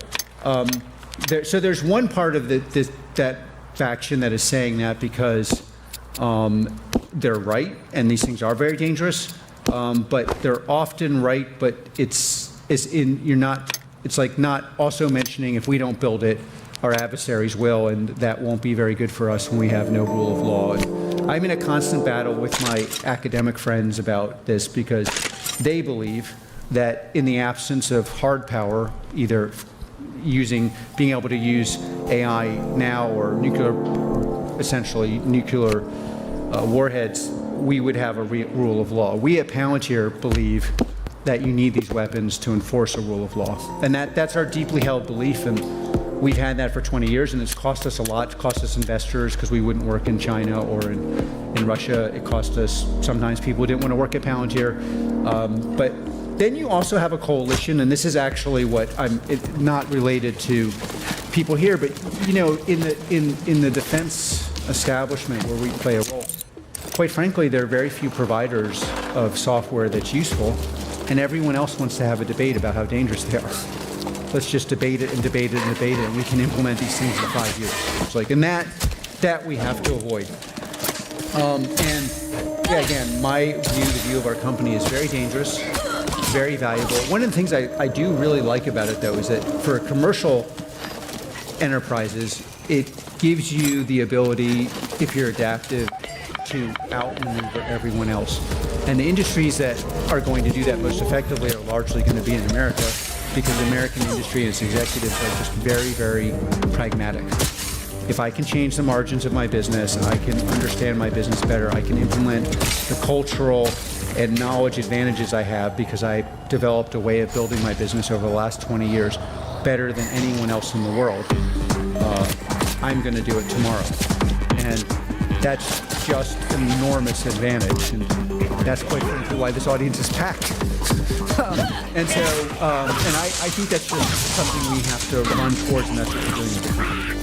You mentioned pragmatism and the implementation of software there, and I think maybe I started with a question around extinction because I'm a pessimistic person. If you're trained as an economist and you work as an intel officer, you spend a lot of your time thinking of how things can go wrong. I think software engineers, by and large, are optimistic people. You're going to build something that doesn't exist for the first time. Yeah, well, they're optimists in the long term, pessimists when you tell them what they should do. You're going to say intransigent, but yeah. And that maybe the synthesis of those two things, I think, is realism here at Palantir. And the reason I've stayed here this long is we spend a lot of our time, I think, in that synthesis of taking the optimism of that software and putting it against the pessimism of these problems in the world. Where are you most excited about that combination? Our software that allows you to identify adversaries at a high level, and we constantly caution not to say much except for that the Ukrainians use our software, changed the course of history. Demonstrably.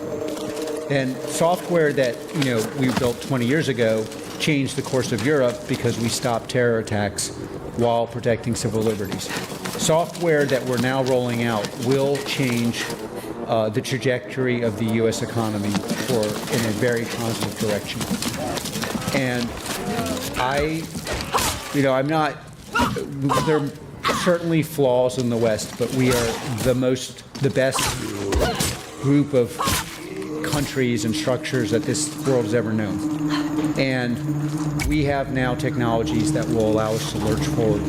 And we have cultural and training biases in this country that are tech-friendly, pragmatic, able to implement things, very high level of technical competence inside organizations built up over the last 5-10 years.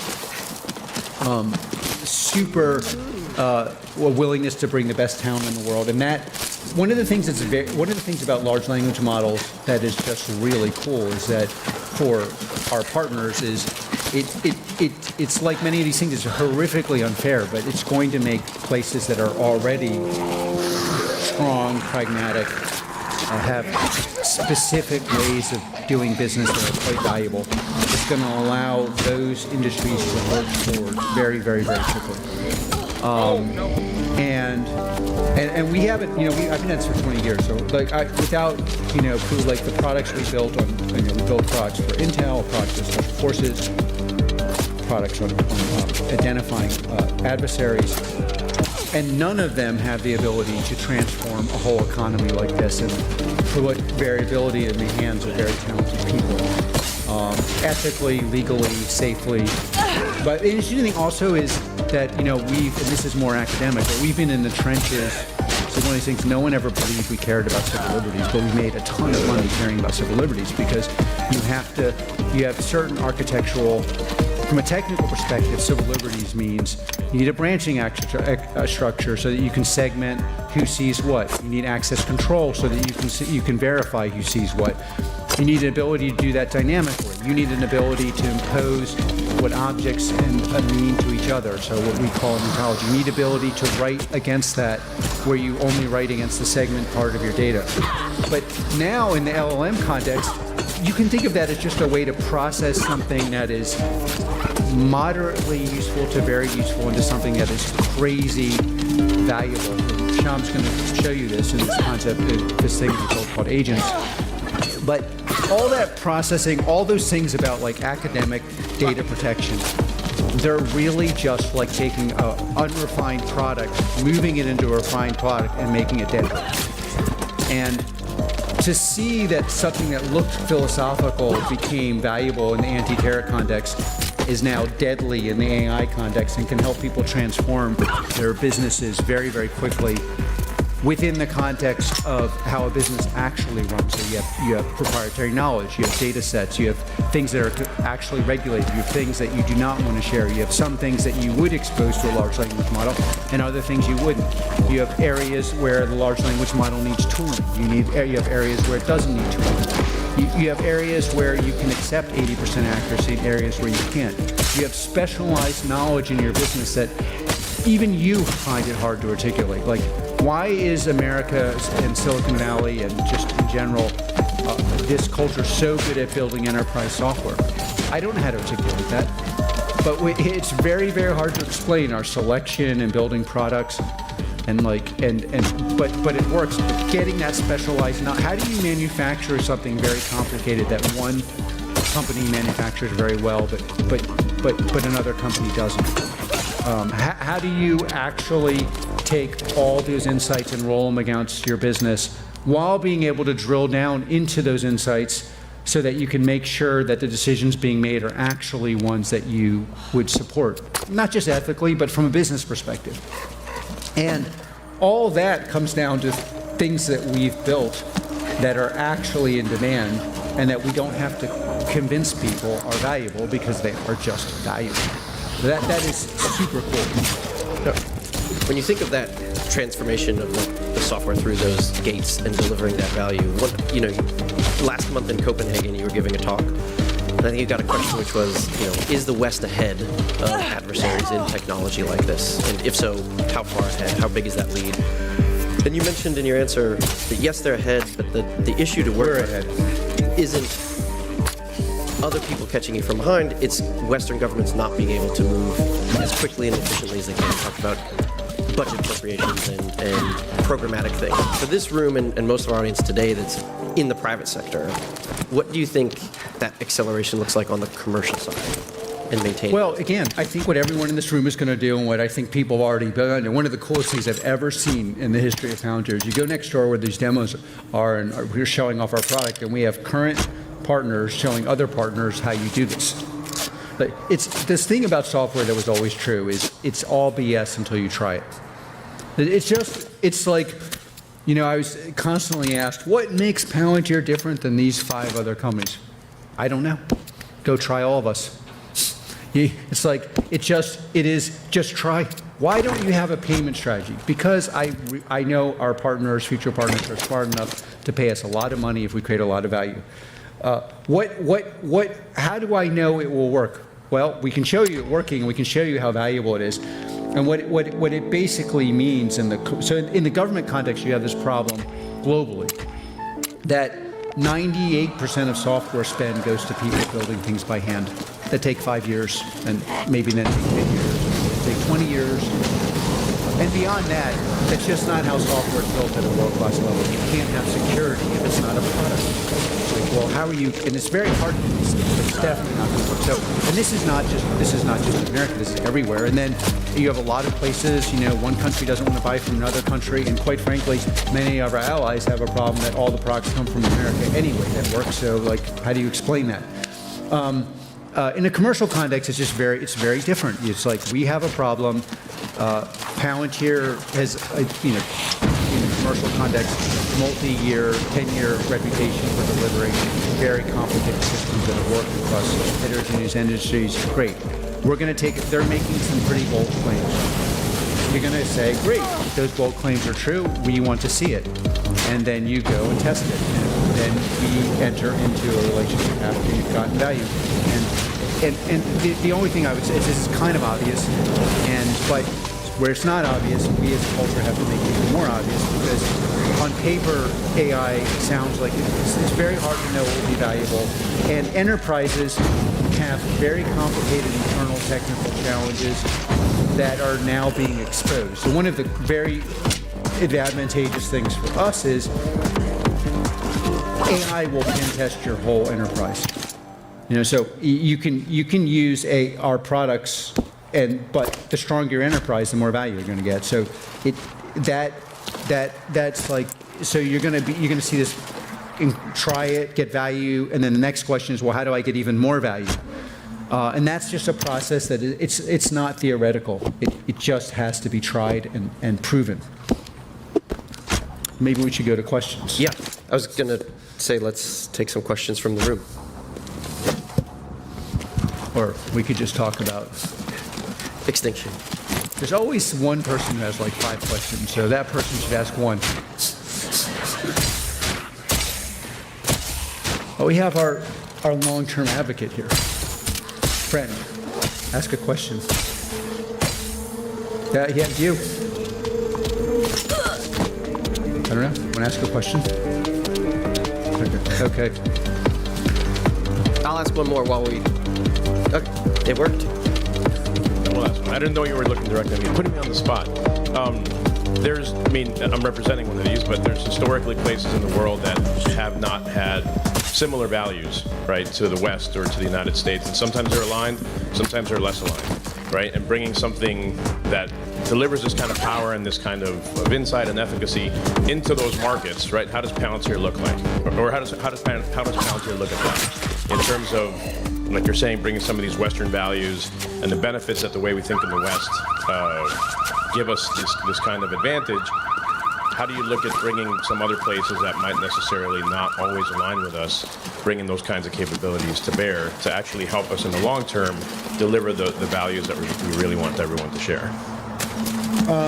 Well, you know, it's interesting. I've been asked this question a lot, and but I have I don't actually know the real answer now, because when you see what we're building with these agents, it's really scary. So it raises the threshold of where so the agent basically, Sean will show you this, but it takes the output of an LLM, creates it in a hybrid algorithm, and allows you to run it passively, meaning all the time, against your whole enterprise. And depending on the quality of your security, you can segment, but it's still, you can see how that could be easily abused. And I do wonder if that should be sold to, like, local law enforcement.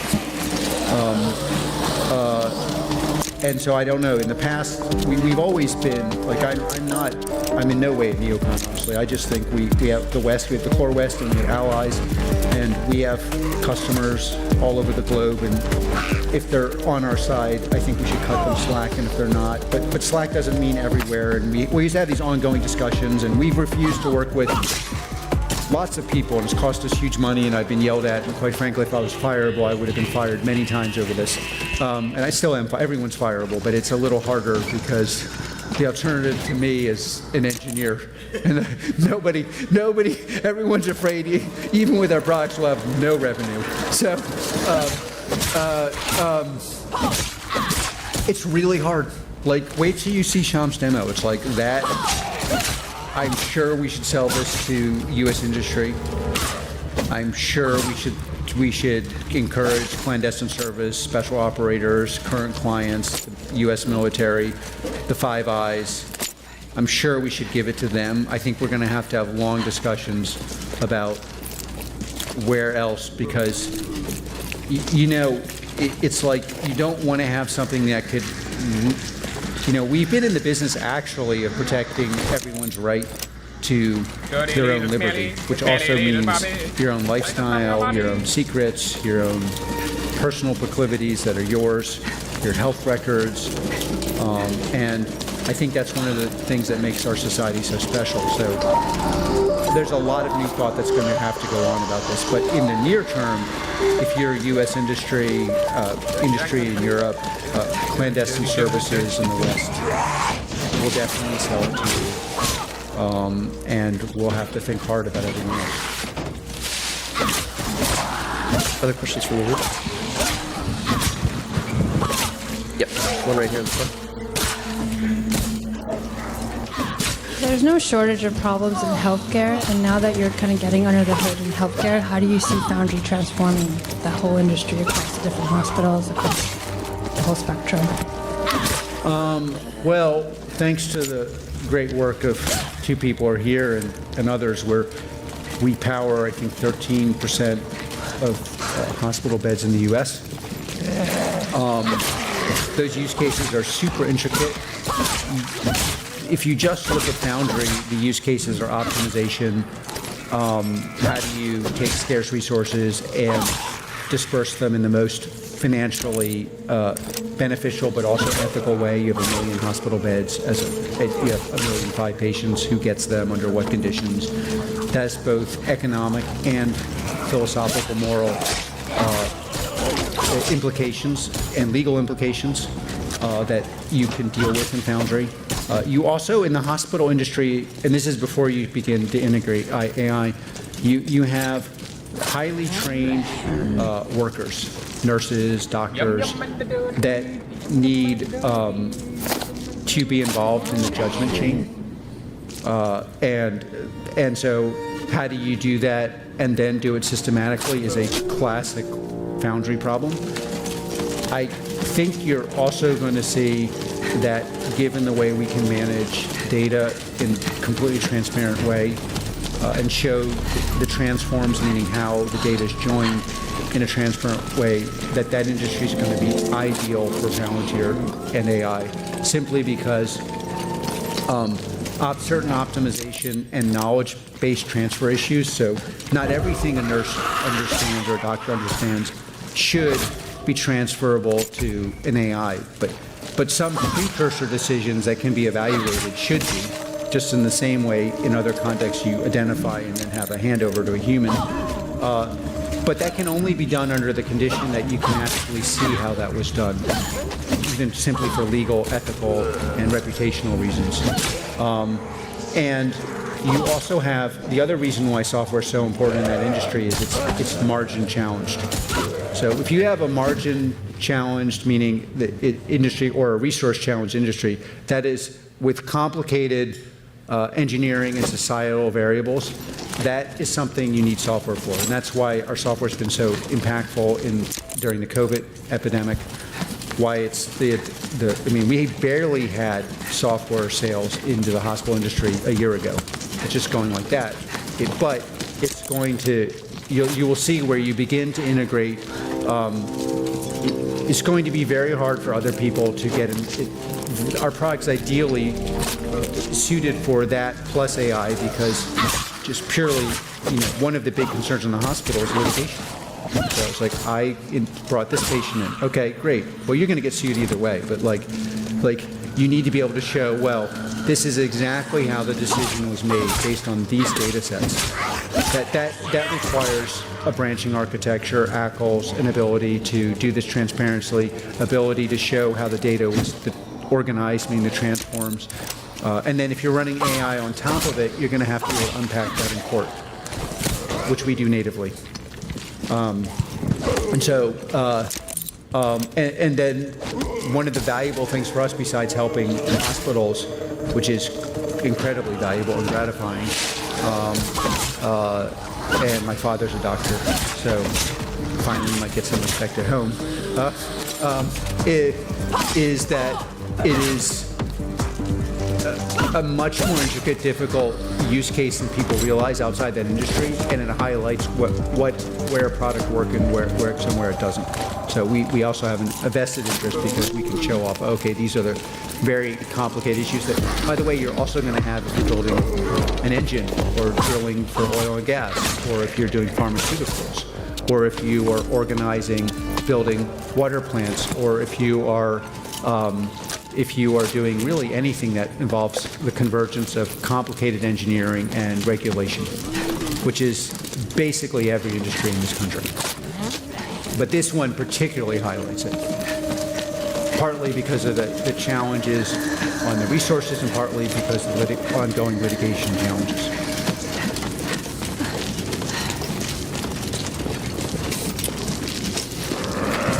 So we'll just repeat the question for everyone else.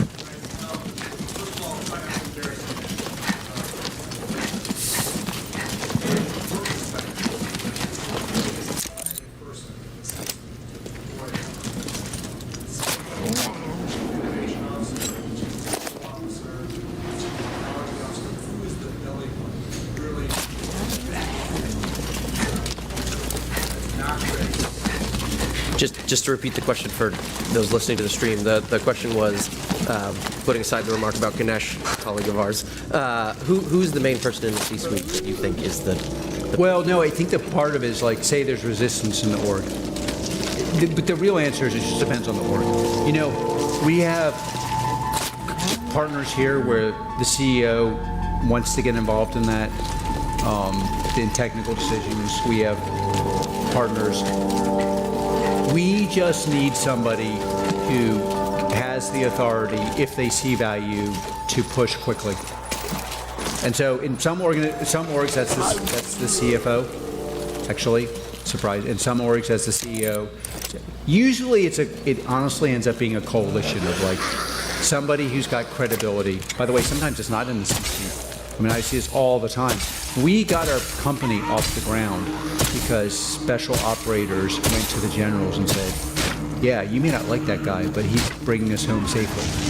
And the generals were like, yeah, I don't like that guy, but if you bring him home safely, I will buy your software. So, and that's a classic counter. The AI thing has just shifted this, though. It's like a year ago, the answer would have been, 2 years ago, it would have been CEO or it doesn't work. A year ago, it was like mostly CEO. Last time we did this conference, I guess it was a couple months ago, would have been like 70-30. Now, we have just a lot of very technical people in the technical part of organizations saying, okay, I'm going to do this. I have these 5 highly technical questions, which are largely, you'll see it being answered, but come down to, safety, security, understanding the limits of LLMs, understanding where they have to be augmented, those kind of questions. And if you can answer those questions and more importantly show it, they're off to the races. So it really, really depends. And it also depends geography to geography. One of the things that's made America very successful for us is more people can make these decisions. So when we're in Europe, it really has had to come from the C-suite, and then we've had a lot of resistance. Then you also see, even in government, there's huge differences. Special operations works different than intel, which works different than military. And in some of these cases, it's very disparate. You can work with one part, and the other part you can't work with. But again, we constantly get asked by experts, meaning I probably shouldn't say this, but I could have built a business, I should have built a business, I could have gone to a hedge fund, but now I'm an expert on software analysis and I rate the software products and decide how valuable they are for Wall Street, right? And they always want to know how big is the TAM. And it's actually quite hard to calculate it for us, but one of the things that has made the TAM much bigger in the US is more people can decide to say yes, much more. And in the AI context, it's really, since we're on the frontier, and everyone knows we're on the frontier, it's, one of the really cool things is it's the first time I've seen a market, maybe since we built our Intel product, where everybody knows we're on the frontier, and therefore it's like, okay, there's no playbook. This really helps us, because when there's a playbook, maybe we disagree with the playbook, which we often do. Like software needs to do these 4 things to fit into our architecture, or we're not going to buy it. Right, so that's really slowed Foundry growth down, because we actually. Okay, this is going to be a short video for the gas can and the gasoline, which is used for the flamethrower and the chainsaw. We're going to travel out to downtown Tusktown.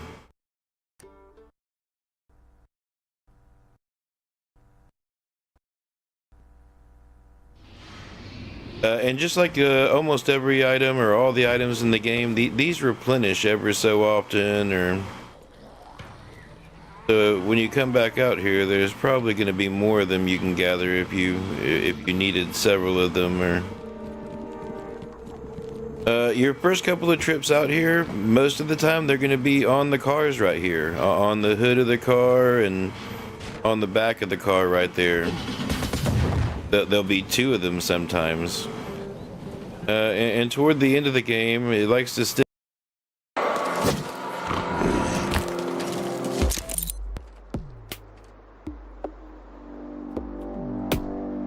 one of them some. All the time they're going to be and gather all the items in the game. These replenish every so often, or when you come back out here, there's probably going to be more of them you can gather if you needed several of them. Or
Thank you very much. We can now escape more quickly thanks to you.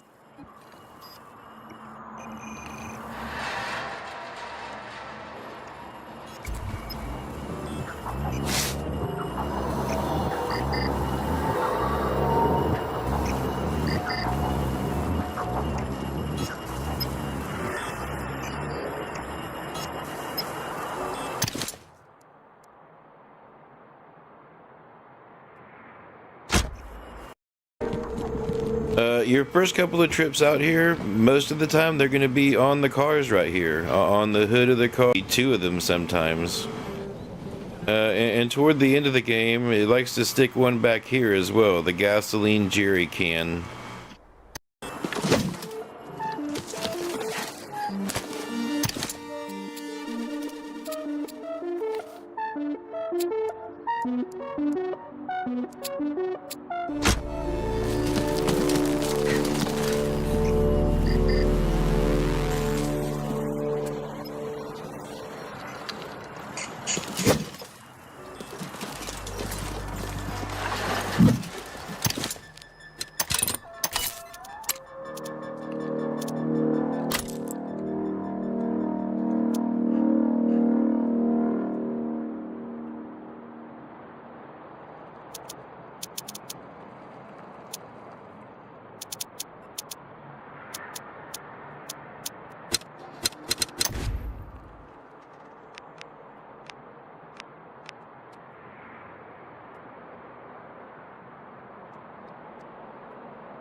actually have a different view. Our view is that it should be category defining, meaning you should be able to answer these questions independent of what an expert says software should be like. Because someday you are going to have to ask and answer and write to your enterprise under difficult conditions.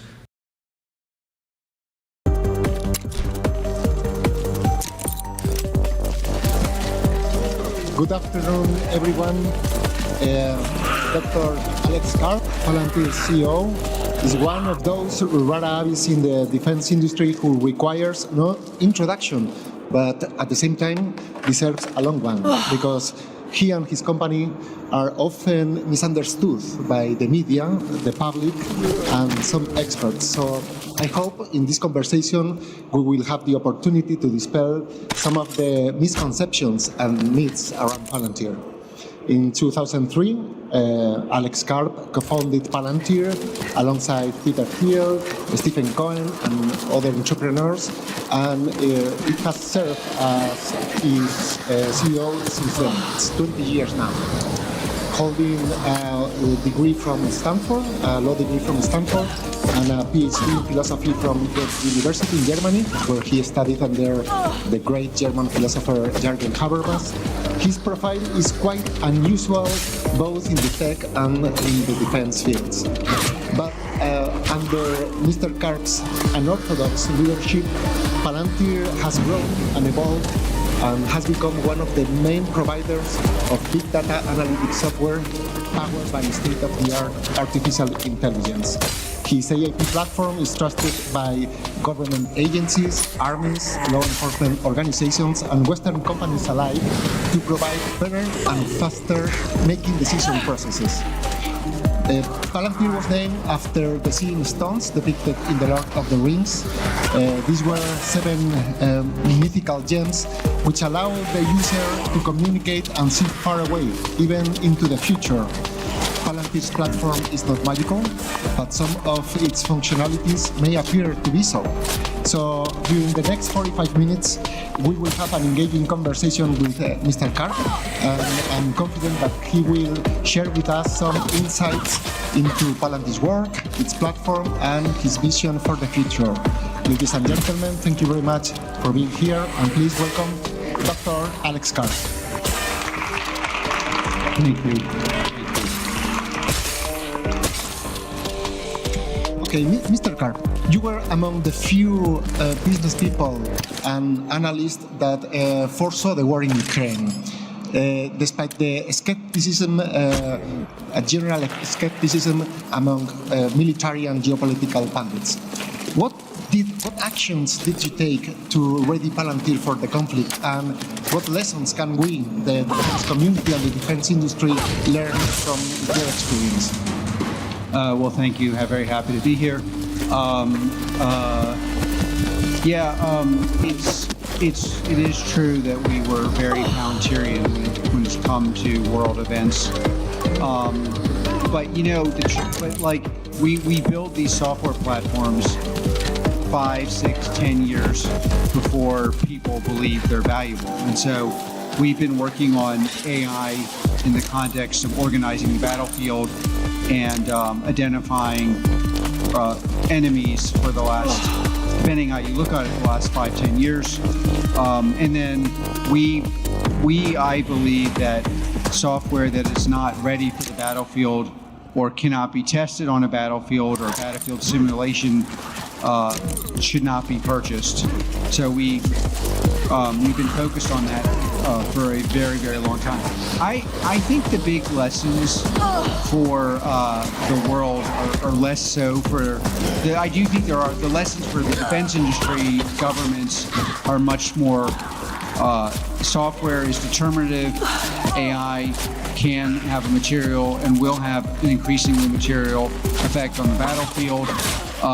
Software that exists on PowerPoint or paper or is being built by hand arguably is unlikely to be valuable. It's also very expensive. I think the bigger lessons for society, though, are we have about 30% of Western society in my estimation, most people in my family, most people I studied with, that believe pretty in a philosophical, I would even argue, theological way, that in the absence of armaments, countries will, in kind of what would be called in technical terms, autopoietic, meaning they will self-generate peace. And this is a very big, serious, well thought through position that happens to be completely theological. So, and because it's theological, one has to respect it, understand it, give great sympathy to people who purvey it. It's very heartfelt. It's sure there are people who take advantage of people who believe that, mostly foreign intel services, but it's not. It is truly. They're truly convinced of it. It's not performative, and it's completely wrong. And it besides being wrong, but even wrong is the wrong way to frame it, because it's an internal theological system. So you can't really say a theological system is wrong, but the application of it to the real world creates huge dangers, because in fact the rule of law is backed by military power, and the reason we have rule of law and border integrity is because, as a last resort, or even better, as a deterrent, those rules are enforced. And it's not this self-generating Kantian mechanism that theologians of the radical peace doctrine or peace doctrine believe, that it will exist without inability to defend it, or even without, I would say, military superiority. You even traveled to Kiev to meet President Zelensky, being the first CEO to do so. Palantir is widely known for deploying its staff along the clients, even when those users are literally in the trenches. So, what was your experience there? Do you think it was useful for Palantir's role in the war you traveled to Kiev? Because I imagine your insurance company went crazy about this. Well, I didn't. Palantir's involvement in war zones and in Ukraine is, I wouldn't say useful, I would say necessary. Again, if you believe that the very moral basis of our society depends on being able to have a deterrent, or in the worst case scenario, defend yourself, you look at Ukrainians and their leader as very special people who are courageous in a way that, in my experience there, in very kind of small discussions where everyone I met was aligned and willing to fight and put their life on the line, that you really, if you're in the business of defending the West's values in real terms, so not in in a context of a philosophy debate, but on the battlefield, it was very important for us at Palantir to offer what we have, both most importantly on the software front, but also, and in going to see him, and just support moral, and also, quite frankly, to help shame other CEOs into going. It's like, if you're really supportive of Ukraine, why haven't you gone? What are you doing with your products? Now, maybe some of those products don't really work, but the ones that do, and also the moral support and what's going to happen after the war, so I really wanted to put our best foot forward. You have said, and I quote, that artificial intelligence has gone from fraud to joke to becoming crucial and critical in the world. But still many people, even some experts, don't truly comprehend how this works. Can you provide us with some? Well, actually, it's interesting to just use your riff on experts. So I think if you look at experts as a term, which basically means this became true 5 years ago, and it's now consensus now. That's how you earn money as an expert, mostly. Because if it were true and you knew it 5 years ago, you would build a business around it. So if you just take the term you have of like expert and you said experts were right 10 years ago when they thought it was a joke, and AI, they were already wrong about being software being determinative, but but then in the last 5 years, the experts, and this is why, quite frankly, there are almost no useful AI tools in a product form on the market. They're just very, very, very few. Because those experts have enormous power and they control investing decisions in the venture community. They control capital allocation in the context of the capital markets, and so that's been an enormous advantage to us because these experts provide consensus when the consensus is consensus after a couple years.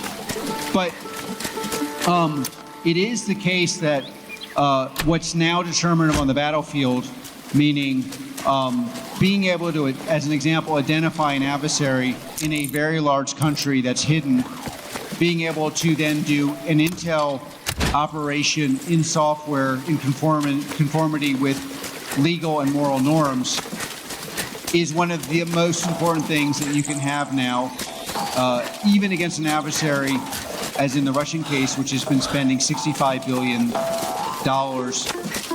roughly a year for decades, and is well known for being its military acuity on the battlefield.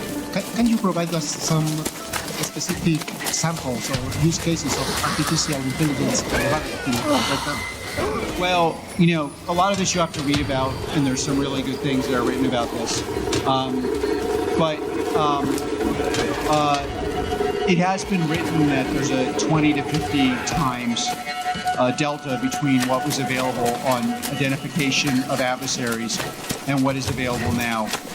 I tend to think that underestimates how valuable this is because the knowledge base compounds. So it ends up being maybe even at some point an order of magnitude more than that. But I think you can read the news. Read the news. Many people here are also involved inside governments doing really important work in the context of NATO. You can read the private feeds of how this actually works. And yeah. I have the opportunity to see a demo of the platform, and I have to say that with great power comes great responsibility. And how can we ensure that artificial intelligence technologies such as Palantir's do not pose a risk for our civil rights and our privacy, and at the same time allowing the platform to do its job? Well, at least in America, there are two schools, basically. Those that think still that large language models are a joke, and then you have those people who believe that large language models and AI pose a fundamental danger to humanity. And I kind of have a third position, which is that they're very, very dangerous, potentially, but we have super effective adversaries, and if we don't invest in this, they will, and we currently have an advantage. So people who tend to think they're dangerous, and people who, in a weird way, I'm aligned with them because I do have real concerns about how you use algorithms and large language models in the context of Western governments so that they do not eviscerate the civil liberties that make the societies we live in better. And there's a lot that goes into it. And I don't want to derail here, but large language models, which is what civilians are focused on, military is focused, arguably, what's very interesting about the debate is everyone's focused on large language models, and we are too at Palantir, but the most important operational uses of AI have been on the battlefield, and they're using more generative AI, which is closer to just a different kind of math. But large language models can tell you a lot about the world rapidly, efficiently, but really can't tell you how they got to the conclusion, which makes their use inside Western democracies and even on the battlefield quite difficult. You're not going to authorize taking out an adversary without understanding the data feeds that went into it. You're not going to arrest somebody, nor could you, nor should you be able to, without understanding the data feeds that went into it and which ones didn't. So, as everyone who's living in a constitutional democracy knows, the utilization of the data requires ethical and legal navigation. And then even on very basic things like exposing health records to a large language model, that's not legal, not ethical, and not desirable. Your soldiers and operators have a right to privacy as well. And by the way, are going to be very unhappy implementing something that eviscerates that legitimate right of privacy. And so a lot of those things are very, very counterintuitive. It does happen that we've been building tools to deal with those issues for the last 20 years, and we are rolling them out, especially actually in U.S. commercial, where there's just a really strong demand for products that are really products. You have warned that the country or the countries which harnesses the power of the artificial intelligence will shape our geopolitical future. So I want to know what's your opinion on how our strategic rivals, mainly China, are doing in this field? And well, this is a very legitimate question, and the classic answer is to this question that you're going to hear 1,000 times is, China is very advanced on internal AI and certain kinds of AI, and Russia is a incredibly intellectually advanced country with some of the best mathematicians in the world, if not the best mathematicians in the world. So there is, so the classic answer is you should be scared and therefore we should spend more, which my answer is we should be scared that we don't focus on our own enterprises and where we're ahead. And this is why I'm spending a lot of time in America trying to convince leaders that 1% of our DoD budget should be spent on software that's productized, where productization means it's been used on the battlefield, and you get extra points where it's been sold to any commercial client at least twice. It's because we have an enormous advantage in the large language model context, in the algorithmic context, but we tend to spend, and again, I'm very in favor, I don't know that you obviously need hardware, but why is it that such a small portion of our budget goes to the thing that we are differentiated at, as opposed to things where we're arguably less differentiated?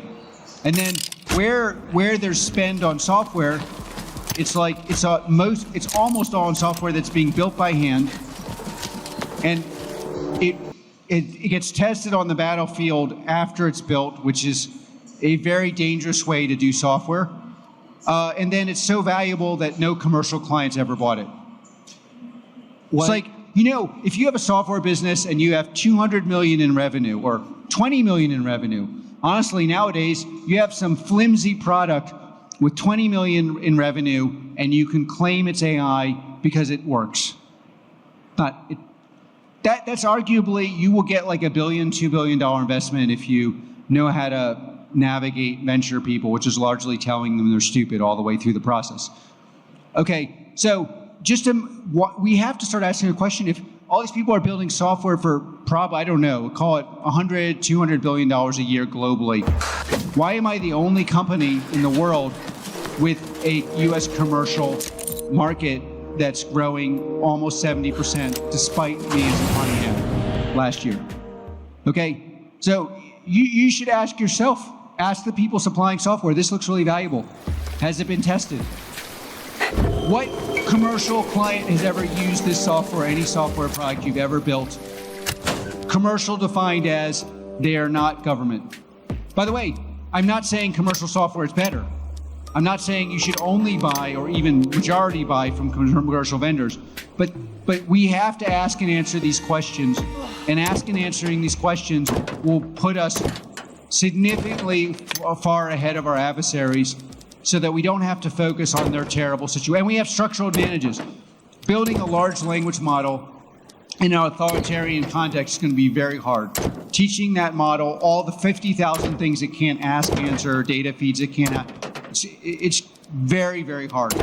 Which is why our adversaries would love us to talk and spend tons of time talking about how we can't implement these things, and then people who don't have products tell us that they can't implement these things. So it's like, it's funny, I tell people this, but we spend a lot of time providing an energy, investing in things that scare our adversaries. I have a huge admiration in those adversaries, and that admiration should lead us to saying, how do we invest where we are legitimately better than they are? While many people perhaps recognize Palantir for its alleged involvement in capturing bin Laden, perhaps it's less known that your software, your platform has evolved and has been addressing all the global crises of the moment, from the war on terror in the United States, but also here in Europe, to border control, to natural disaster relief, then the fight against the pandemic, now the war, where Palantir is not only supporting the Ukrainian armed forces in planning operations and acquiring military targets, but also it's helping NGOs to manage the influx of refugees and also activists to investigate war crimes. What's next for Palantir in this path of evolution? What are you working right now that you can share with us? Well, yeah, our biggest focus right now is just rolling out the things we've built to wield large language models, getting that into a form where we can scale it, embarrassing people who are purveyors of PowerPoints, but honestly care about that a lot less in commercial. I do care when, people go to governments. We don't really spend a lot of time. It's like we're building these things, whether it's, again, the dynamic knowledge model so that the large language model can actually understand your eyes, the security around it, the handoff function, seeing if some of the things we built in the context of that knowledge model can actually make large language models more reliable in the intermediate data range, so not with small data sets and not with infinite ones where could be a lot of value and there's not a lot of focus. And then we rely on our unfortunate bias that the world is getting more dangerous and we are more disjuncted. And the more dangerous and more disjunctive it is, the more valuable, powerful software will be. So it's not like we didn't predict the value of Foundry for COVID. Well, we didn't. It's true. I thought that the war in Ukraine would happen, but I didn't think years ahead. I just thought when I saw the data. But the products that are useful in these contexts, we're building on it. Now we're scaling U.S. commercial really with a very, very nascent, new, and learning how to do it Salesforce at a pretty anomalous rate for any company, but for a company that's 20 years old, completely, shockingly exceptional. And as a company that's primarily focused on value, not on sales, I believe an N of 1. In your public appearances and interviews, you have stressed that the importance of know-how versus money, and that leading powers such as Spain or other southern European countries can leapfrog their security and their defense game with the right tools. Palantir has been working here in Spain for years. What can you tell us about the work you are doing here? And from your perspective, are we doing it right? Are we working in the I've right been told I direction? can't say anything about our role in Spain. I have to try. So that's what I've been told, and we have Palantirians out here waiting to jump on stage with a whole list of words and things that they're ready to intervene on in any second. But my guidelines here were Spain is a wonderful country. We know it very well. I love the food. I understand when I'm being yelled at in Spanish, which is true. And I'm very happy to come here, and we have people who like us we can't mention. That's what I was told to say. But I understand that Southern Europe plays a role in the global strategy of Palantir. Yes. Well, again, I'm very bullish, again, without mentioning anything about individual users of Palantir. But what I've seen in this country is the people we interact with are very strong partners. So it's a very direct feedback loop. We have deep experience on the implementation of anti-terror products, products for special forces, products for identifying enemies, and so the dialogue is one of like deep knowledge, but also willingness to ask us how would you use these products effectively. And then there's a lot of engineering talent here. I think Spain is probably underestimated in the depth of engineering talent. We don't underestimate Spain. And it's been, and quite frankly, my Palantirians love working here with our Spanish clients. And it may be a bigger problem that like everybody who speaks Spanish wants to be here, including some people who barely speak Spanish. It's like, they're like, oh no, I speak Spanish. And like, it's like, where did you learn it? Well, I've watched some movies in English. Some songs. Yeah. Palantir recently achieved profits in the last quarter of last year, and again, it's expected that you stay in profit all this year. And Palantir's goal, in your own words, is to become the leaders in constitutional and ethical use and monetization of AI in America within 2 years. How are you going to? Well, I think we're the leader already, but in 2 years, your so-called experts will acknowledge it. So it's like but yes. And by the way, one of the things that you're, I think, alluding to though is, if you say like ethical AI, it sounds like I don't mean you, but it sounds like, AI that doesn't work. But what we actually mean is, in the military context, AI that's deadly, scares the bejeebers, or trying to use less foul words, out of our enemies. And it's precisely dangerous because it can work within a framework that is allowed within our countries. So you have access to every bit of data you're allowed to have access to. You're not allowed to have access to data. You can use proprietary data, but in a way that is segmented. It's an interesting thing and very counterintuitive, but it's not that the ethics and the efficacy are in contradiction. It's that the efficacy and the ethics are linked and are in a kind of a relationship where they can only be a combustion agent where they confront each other. And so it's not like one of the things that people believe, and I don't want to fight about all the time, because it's like they believe if you got rid of the ethics, you would have better AI. But in reality, like if you look at adversaries, getting rid of the ethics would mean actually, in their way of seeing it, imposing weird, odd, non-ethical constraints on the large language models, and they won't even work.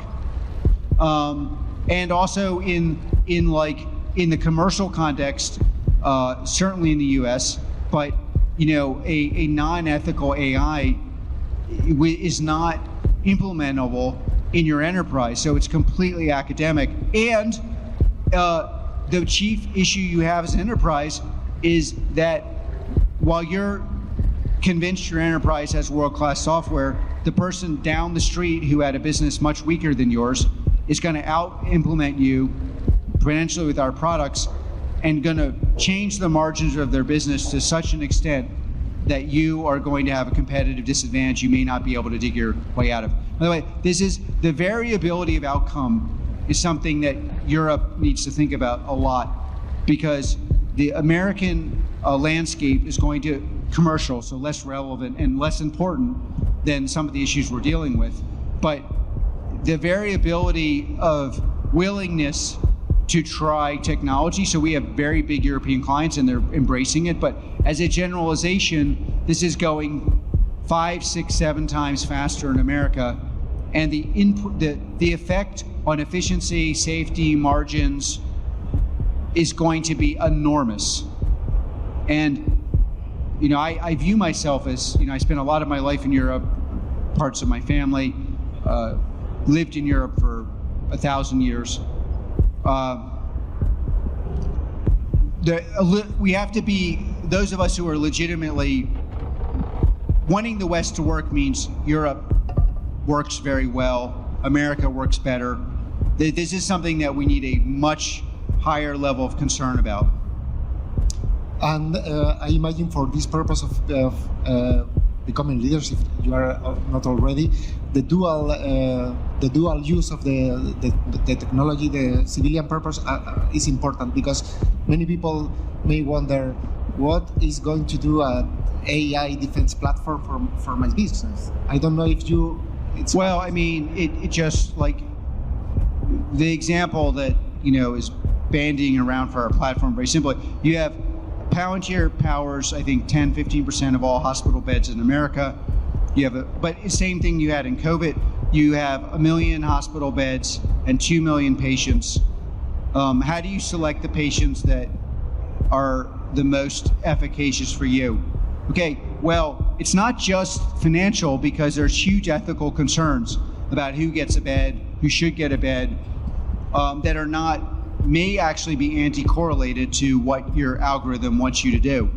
But if you can bring the algorithm and your ethics in harmony, you change the margins of your business at both top line and bottom line enormously. Or you're doing research on you're an insurance provider and you have to read millions and millions of documents. You're doing research on for the pharmaceutical industry, you have to understand every bit of research in the world. You have 1,000 people working on that. Well, you can increase their productivity by 10x as long as you can titrate the information so that it doesn't go into your core store of truth, because there's some portion of that is unreliable, and some decisions that can't be made without bringing that information into an environment where its veracity can be tested to a point where you can make $1 billion, $2 billion, $3 billion investment decisions. As we have said, you have a unique profile for a CEO of a defense tech company, indeed for any CEO. And perhaps that particularity is reflected in how Palantir approach to some business, because you have made some bold moves. For example, in the beginnings, you didn't want to sell your product to 5-star generals in bases or headquarters, but you traveled to the front lines and sell the product to the soldiers and commanders on the Afghan battlefields. And for example, you also sue the U.S. Army because you were not treated fairly. This FinDev edition is focused on innovators and startups, and I don't want you to recommend them to sue the Spanish Army. But by the way, we sued the U.S. Army not to buy Palantir, we did something very valuable for every entrepreneur in the world. We sued the U.S. Army so that they would have to buy products that were proven to work, not products that were proven on a 4,000-page PowerPoint. But so that wasn't buy Palantir, it was buy Works. And honestly, maybe one of the most important things we ever did for the United States of America, not just for us, but for everyone, including the entrepreneurs you're referencing, because it's very hard to compete. We have limited resources in our country. we have to be very careful in investing, judicious. And by the way, we have to defend this not just to our allies, I would say people who broadly are realistic about the nature of defending our countries, but also to our skeptics, who would like nothing more than to point to programs that don't work so that they can get rid of some of the programs that do work and that we need for our very survival and our rule of law. So if there's an expression in French, qui aime bien châtie bien, which basically means if you care about someone, you're kicking them in the fanny occasionally. And that was an act of great caring for my country. And it was not, directly, and of course, it has helped Palantir just like it's helped every innovative company. I randomly run into companies, European companies, that are now selling into America, and sometimes, doing their best to compete against us. And they're like, Dr. Karp, I love you. And it's because of that.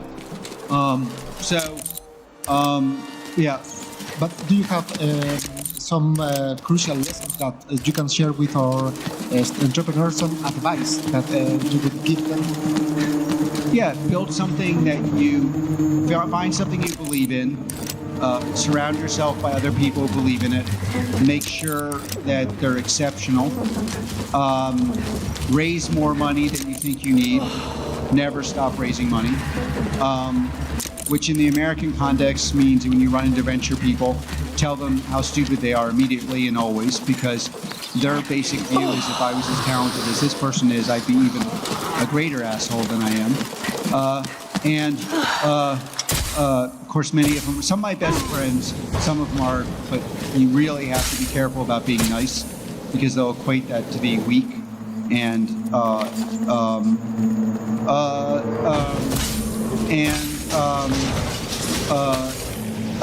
you're going to have to fight hard and long. Certainly, if you're in the enterprise context, in government context, this is a very, very long process. You have some advantages if you're in a NATO country because you can work with any NATO country, and you could also have access to the United States of America, which is the most important defense market in the world, and one that's open to buying software pretty much from anywhere, and other products, hardware products. And be wary of the experts who really,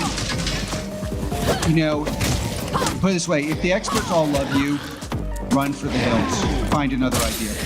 Because that just means the idea is dated,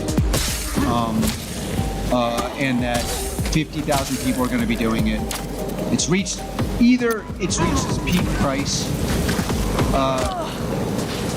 and or it's highly competitive. And I tend to think it's almost always wrong. So, that doesn't mean that every idea has to be insane and every insane idea is ipso facto valuable. But you want to be really careful. If you can identify 5 experts and they love the idea, you really want to be hanging out with your buddies who are kind of off-piste, and they really like the idea. That's the better idea. You have said many times that Palantir lives in a constant dichotomy, in a duality, walking a fine line between security and privacy, sovereignty and profit, and all we know that defense companies have challenging public relations. You yourself have faced criticism from activists and some misunderstanding even from your peers in Silicon Valley. And by the way, you mentioned that, and I just want to clarify, not all of it is a misunderstanding. Many of the people who don't like us completely understand what we stand for. And I'll tell you what we stand for. The West winning, strong defense, deterrence, competence, money well spent, no waste. We believe that violence should only be used in the constitutional framework on the battlefield, but we support the use of violence in that context. Many of our adversaries do not support warfighters, think warfighters are bad people, and in general would like to not associate with warfighters or people involved in intelligence.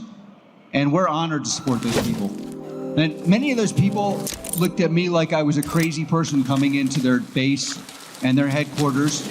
And we may not agree on every political issue, but I have great reverence for those young men and women who put their life at risk. And it's not a misunderstanding that we support them. It's not a misunderstanding that we support America. It's not a misunderstanding that we're proud that agencies use our product. It's not a misunderstanding that that even though we don't always agree with every decision about internal politics and war, that we are broadly supportive of working with Western allies, so everybody who's in NATO and America, that we think the long-term benefits of supporting these institutions are crucial. It is a misunderstanding, but I don't really believe the people who misunderstand it really misunderstand it, that we are somehow eviscerating data, exporting data to third parties, taking products that are used in Europe and the data somehow ends up in America, that we're not the world's leader in data protection, civil liberties. By the way, we've made a ton of money because of our focus on that. And a lot of the people who misunderstand that are either not a misunderstanding it, but they equate likability, meaning they don't like me because I'm pro-you, with never being right, which is a dangerous way to argue. And this is something I would tell young entrepreneurs. The minute you go into this death trap of cognitive decline, that the person you don't like is wrong, you are really, really missing the opportunity to go deeper on their thought process and get ideas that will be crucial for your survival. B, we struggle because in some of our platforms, honestly, I'm pretty popular in some places now. I can't even believe it. I'm like, what is this? Even a couple experts like me. And, I don't know. And it's mainly because I've learned that I have to bash experts and venture capitalists to be loved in Silicon Valley, to be loved by them. So I tend to think, and I'll tell you the other thing I would say is, to all you critics of Palantir, please continue, because we have attracted and retained the best people in the world over a 20-year period, not a 2-year period before the startup gets acquired, not a 5-year period before you go public and everybody leaves, a 20-year period. And one of the main reasons is every time you say the world's dumbest thing about Palantir, the smart person in the room says, it can't quite be that simple. Let me see how their architecture actually works. Let me see how they unify a fanatical focus on civil liberties with making big tendies. Let me see if this weird thing they've called an ontology actually could power LLMs. Let me see if those LLMs could actually need a data protection civil liberties platform that's been built over the last 20 years to actually work. Let me see why they are succeeding in the U.S. at 70% last year, despite having a nascent force. Why are they growing 28% in the U.S.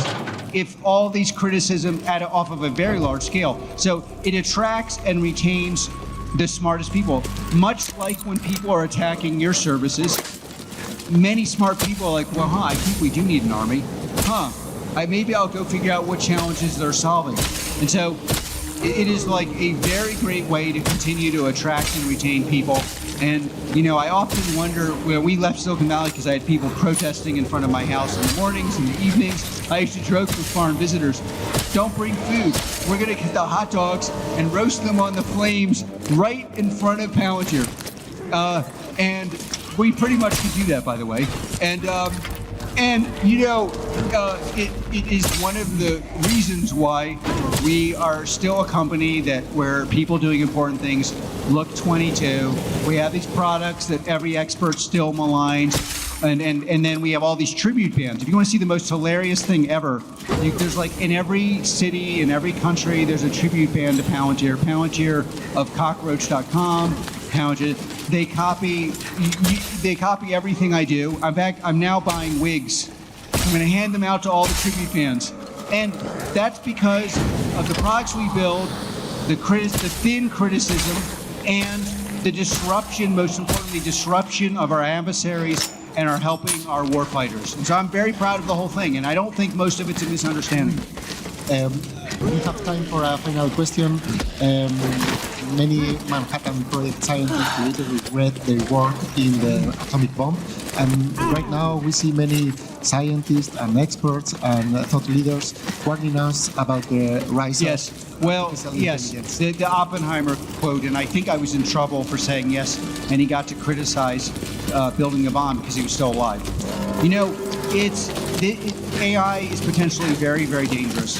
And if we did not have these really serious adversaries that are willing to eviscerate the rule of law and will change the rule of law and change rights of privacy and are serious and committed to these ideas. It's not even that our adversaries are inherently bad. They have a different worldview for how the world should work. And without an ability to deter them, we will be living like they want us to live. And so if those adversaries would change, and my personal view is invest in AI to the point where our adversaries are like, look, we got to stop this. And then you can reach a deal based on the rule of law. Okay, I think we run out of time. I want to thank Dr. Karp for being here with us and share his thoughts, and every one of you. Thank you very much.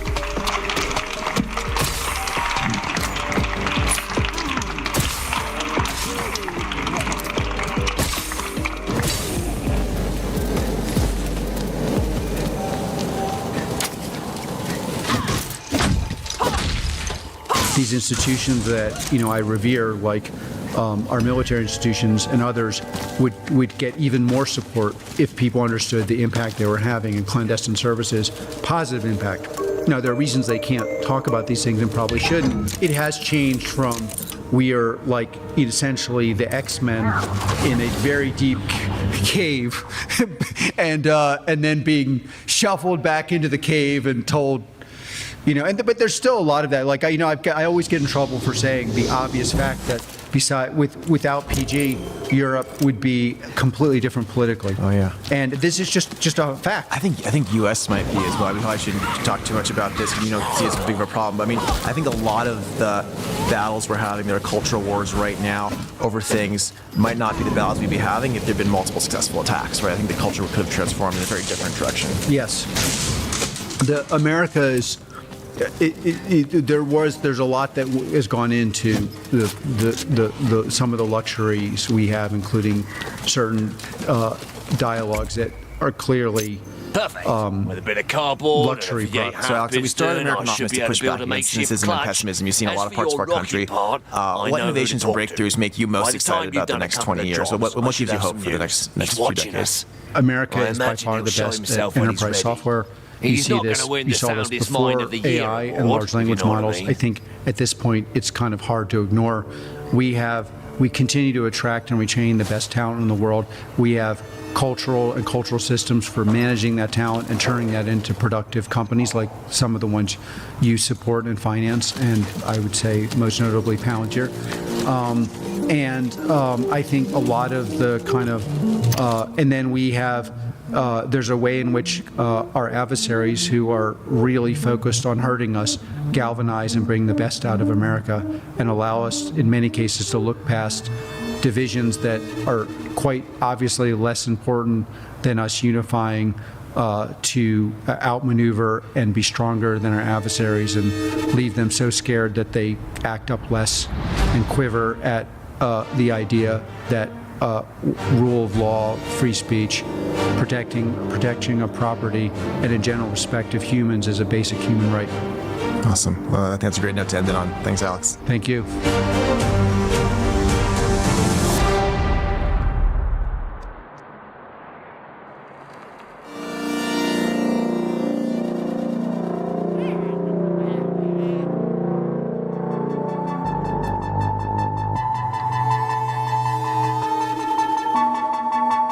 Delayed to have you here.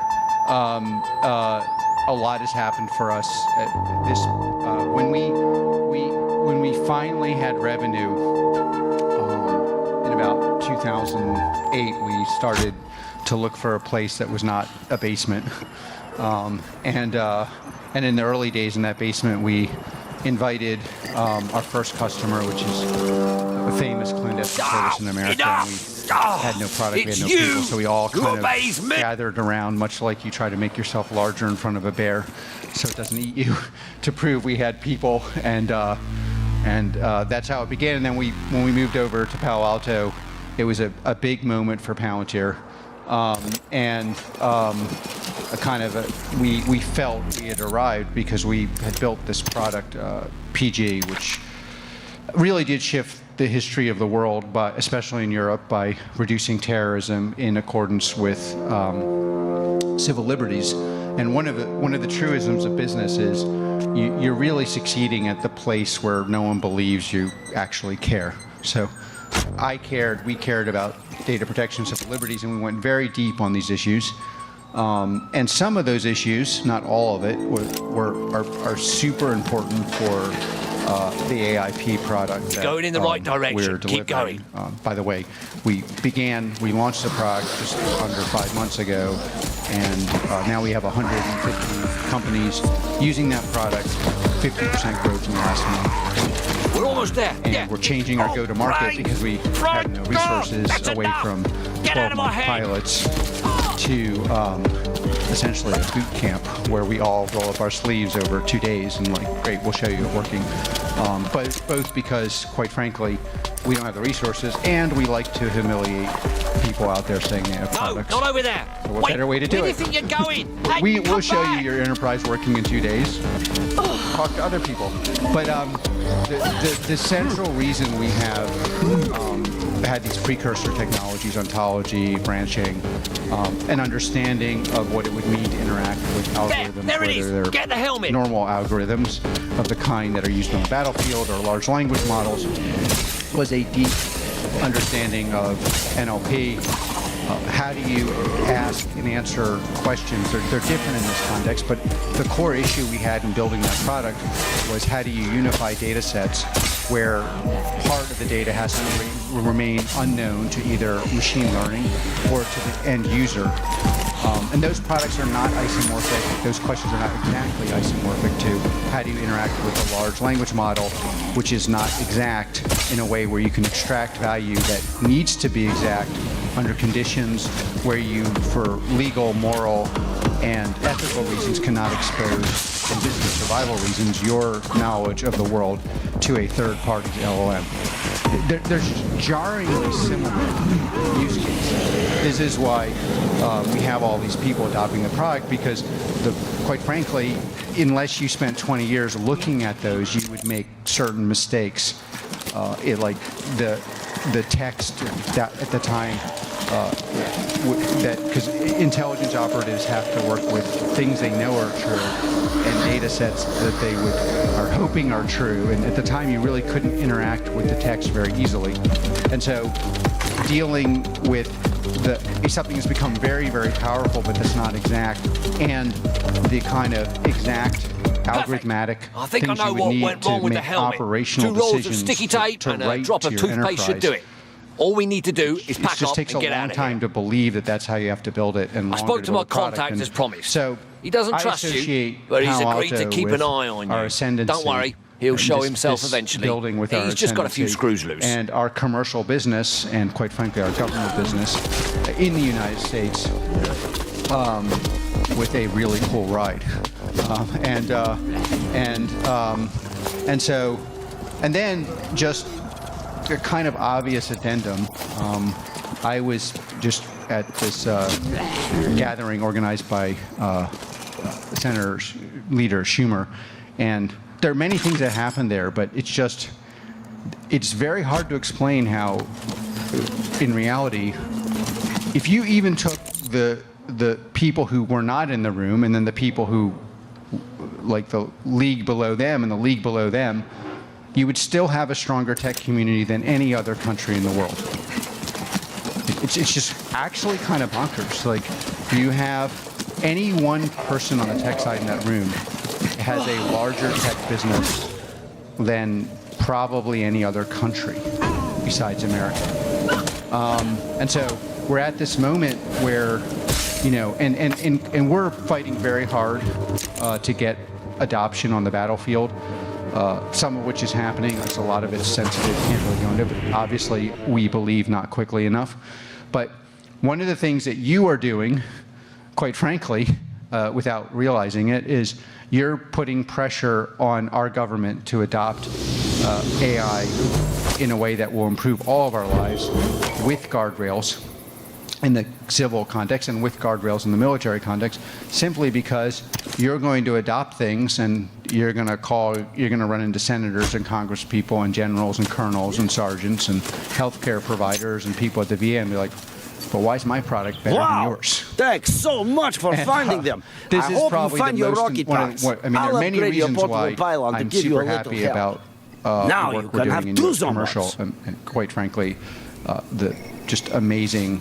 I never thought we'd get to the point where the growth was so significant. We are just trying to scrap to figure out how we can do these things. But one of the orthogonal reasons I'm very happy about this is there's no better way to cajole an organization to work faster, in this case our clandestine and military services, than to say, okay, well, you know, you paid $1 billion, you have a jalopy, I paid $5 million, and I'm running my whole organization. So I'm very passionate about this for lots of reasons, but that's also one reason. I think we have some questions, and try to keep me out of purgatory. I'm already skating the fine line. Luckily, my co-founder, I didn't appreciate the value of, we have these F shares, which basically means it's harder to fire me, but then I go to these meetings and I get away with speaking a plain English because of F shares, but I'm realizing I'm skirting on thin ice, so maybe, yeah.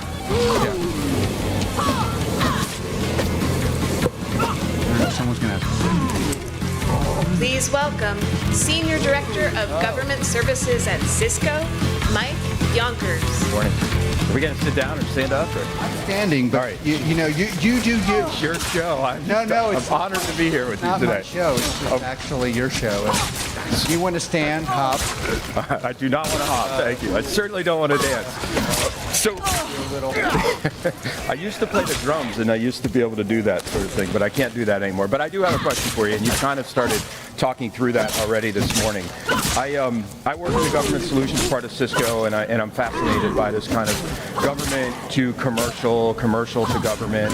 I have some history previously with In-Q-Tel, and I read Sham's blogs this past weekend about Palantir government web services, and that's what's enabling what we're working for inside of Cisco. But the thing I'm fascinated by, I'm just fascinated by the company in general. The people here are unbelievable. And I've watched a lot of companies try to bring technology that was built for the government to commercial, and a lot of companies try to bring commercial technology to the government. And I've seen very few companies succeed, and it feels like you guys are succeeding in doing that. I'm curious, like, what's the secret? Like, how are you able to do this when so many other companies fail at that? Well, I appreciate the question. Somewhat fair to us, or not to make. A lot of companies succeeded at this. It's just they haven't succeeded in the last 50 years. Okay. So a lot of the innovation, I believe, one of the reasons America was less divided in the past was that you had tech companies that dedicated themselves to building products for the government that then repurposed them for commercial. So then reframing the question would be like, why did that stop, and why are we able to do it? And arguably, we're even succeeding more in commercial than we are anywhere else. Well, first of all, we do attract and retain the very best people in the world.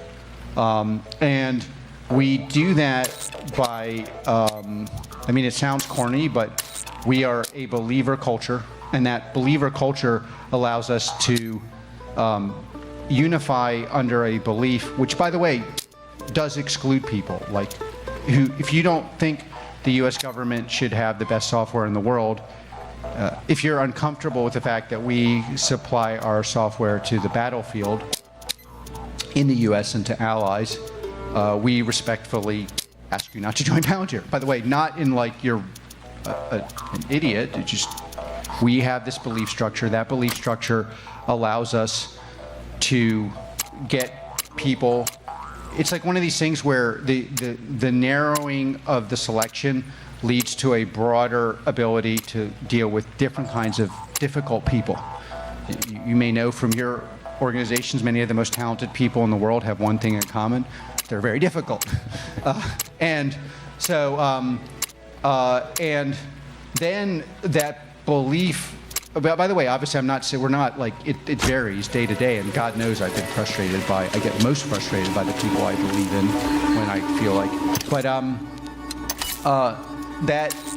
and then I think the secret is if you are really doing something because you believe in it, you are often solving the problem that the customer, call this clandestine services in America or the DoD or somebody, it's not the problem they want to pay you to build. It's the problem you believe they need to solve. And that's a subtle difference. And the giving them a solution, which unfortunately in our culture is often a long services program, that where the person being paid absorbs no risk, which is one of the reasons why these things often don't work at a cost that's crazy. But the customer is getting what they want. What we're doing is going to a very different level of abstraction and saying, but what is the question that they are asking that's technical? What will be the question that you should be asking tomorrow, the next day, in 1,000 days? And can we build something at that level of abstraction? The negative version that we have internally is, since we know that in the beginning we were very unpopular, it's like, how good can the product has to be good enough that even though we're the least popular people in the room, they're still going to buy it. And that's very deep in our DNA. Like our ugly duckling DNA, it's like a real thing. We believe, now we're not the ugly ducklings anymore, but don't tell us that. Certainly don't tell our people that. Like, we need to build products, ugly duckling products, meaning you're going to buy this product despite the fact you do not enjoy being in the room with us, because it will save your life.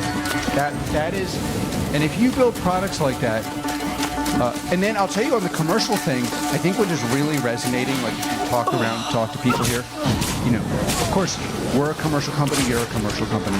There are always misalignments. We're much less misaligned with you than I believe any other company will ever interact with, because in the end, we want to deliver things that work, because we know that that's how we survive. And then because we were so bereft of common sense, we have not played by there's a playbook on how you build these companies. It's like built-in technology, hire thick sales force, hire CEO that Wall Street loves. Okay. Our product, that's not us. So everybody, that's the playbook you play. Everybody, like you go to a venture or that's the playbook. So everybody has this one playbook. We have another playbook. And our playbook, it's really hard to get to work. But when it does work, you end up with super loyal reference customers and partners. And they run around saying, yeah, okay, the first meeting may be weird, but you'll see. And then America is also shifted. Like, we're not that outside the norm anymore. But I think that's how we did it. And for us, now I'm very focused on empowering the younger people at Palantir. Yeah. I like and getting them on the forefront, getting their comp structure and other things to work for them. Rebuilding the company it slightly has to be a different company in an LLM AI world. But we must build products that transform the institutions we work with, where we're fully aligned with you succeeding. But like in private, if you take the conversation with us, what you would find is, sure, we have frustrations with X, Y, just like you do. Sure. Probably. Yeah. But we're both in a perfect place. Yeah. You're not going to find conversations where we're like, oh, what is this thin bullshit piece of product that we can get a salesperson to buy over steak dinner that they're going to hate? It's not going to work, and it's going to boost our market cap because our CEO is really good at hanging out with analysts, and the analysts believe something something they read at Harvard Business School 50 years ago that no one believes except for them.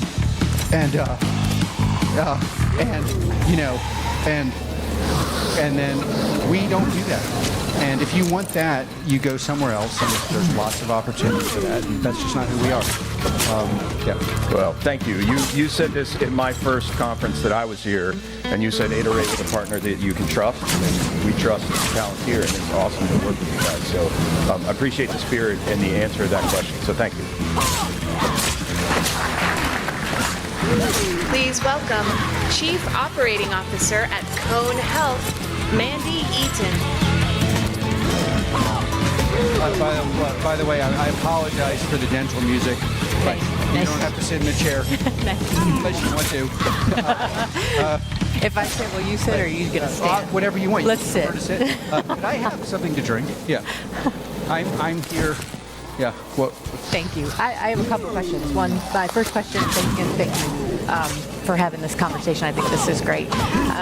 Our industry, healthcare, typically lags in its adoption of technology, and there's a lot of good reasons for that. I'm curious, for those of us who are trying to drive faster adoption, what recommendations do you have for us?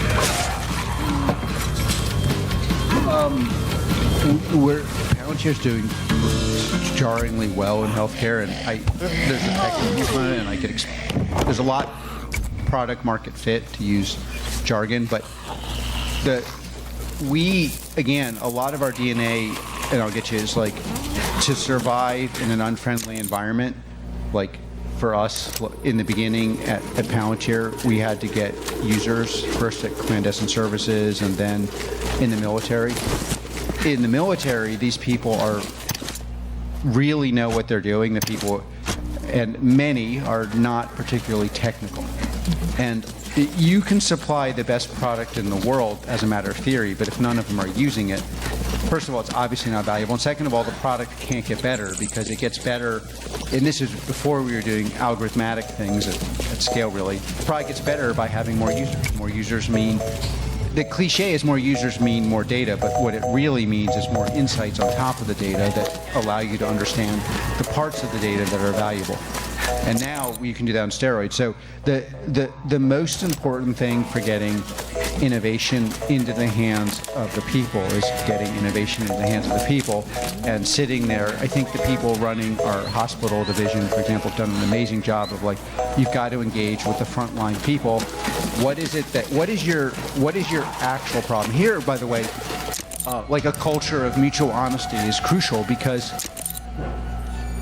in all large organizations, there's always, at every level, there's alignment, but there's also misalignments. Like maybe what the special operator wants to tell you is, my biggest impediment to my work is the bonehead officer, right? But like, how do I build a product where I can do the work and then it feeds up to them, but where they're not in the way of the work? You have all these issues like, hey, my real problem is not what I'm being told by the corporate people, and I'm going to block adoption unless you solve the problem I care about. But if you identify that problem, you can also go to the people in charge and say, okay, we will get them to adopt this product. We need to build feature sets that get them to use it. And then, because they're using the product, you can also guide the people. And when I say guide, I mostly don't mean control. Like what the more successful products do is they provide a range. So we did this early on with financial decisions. Like if you're working in a healthcare context, what will get broad adoption is, my dad's a doctor. If I tell my dad, hey Dad, I know how to build a business, he'd be like, well, I read a book. I'll tell you how to do it. So there's something, right? So doctors are doctors. And but if you provide a range of like, okay, well, this is where we think the decision should go, and you get to iterate, you're empowering the end user. And that range guidance also gives the people who are managing the P&L of the business a lot of ability to control the kind of costs and risks that they're managing. And so and there's architectural ways in which our product is built for that.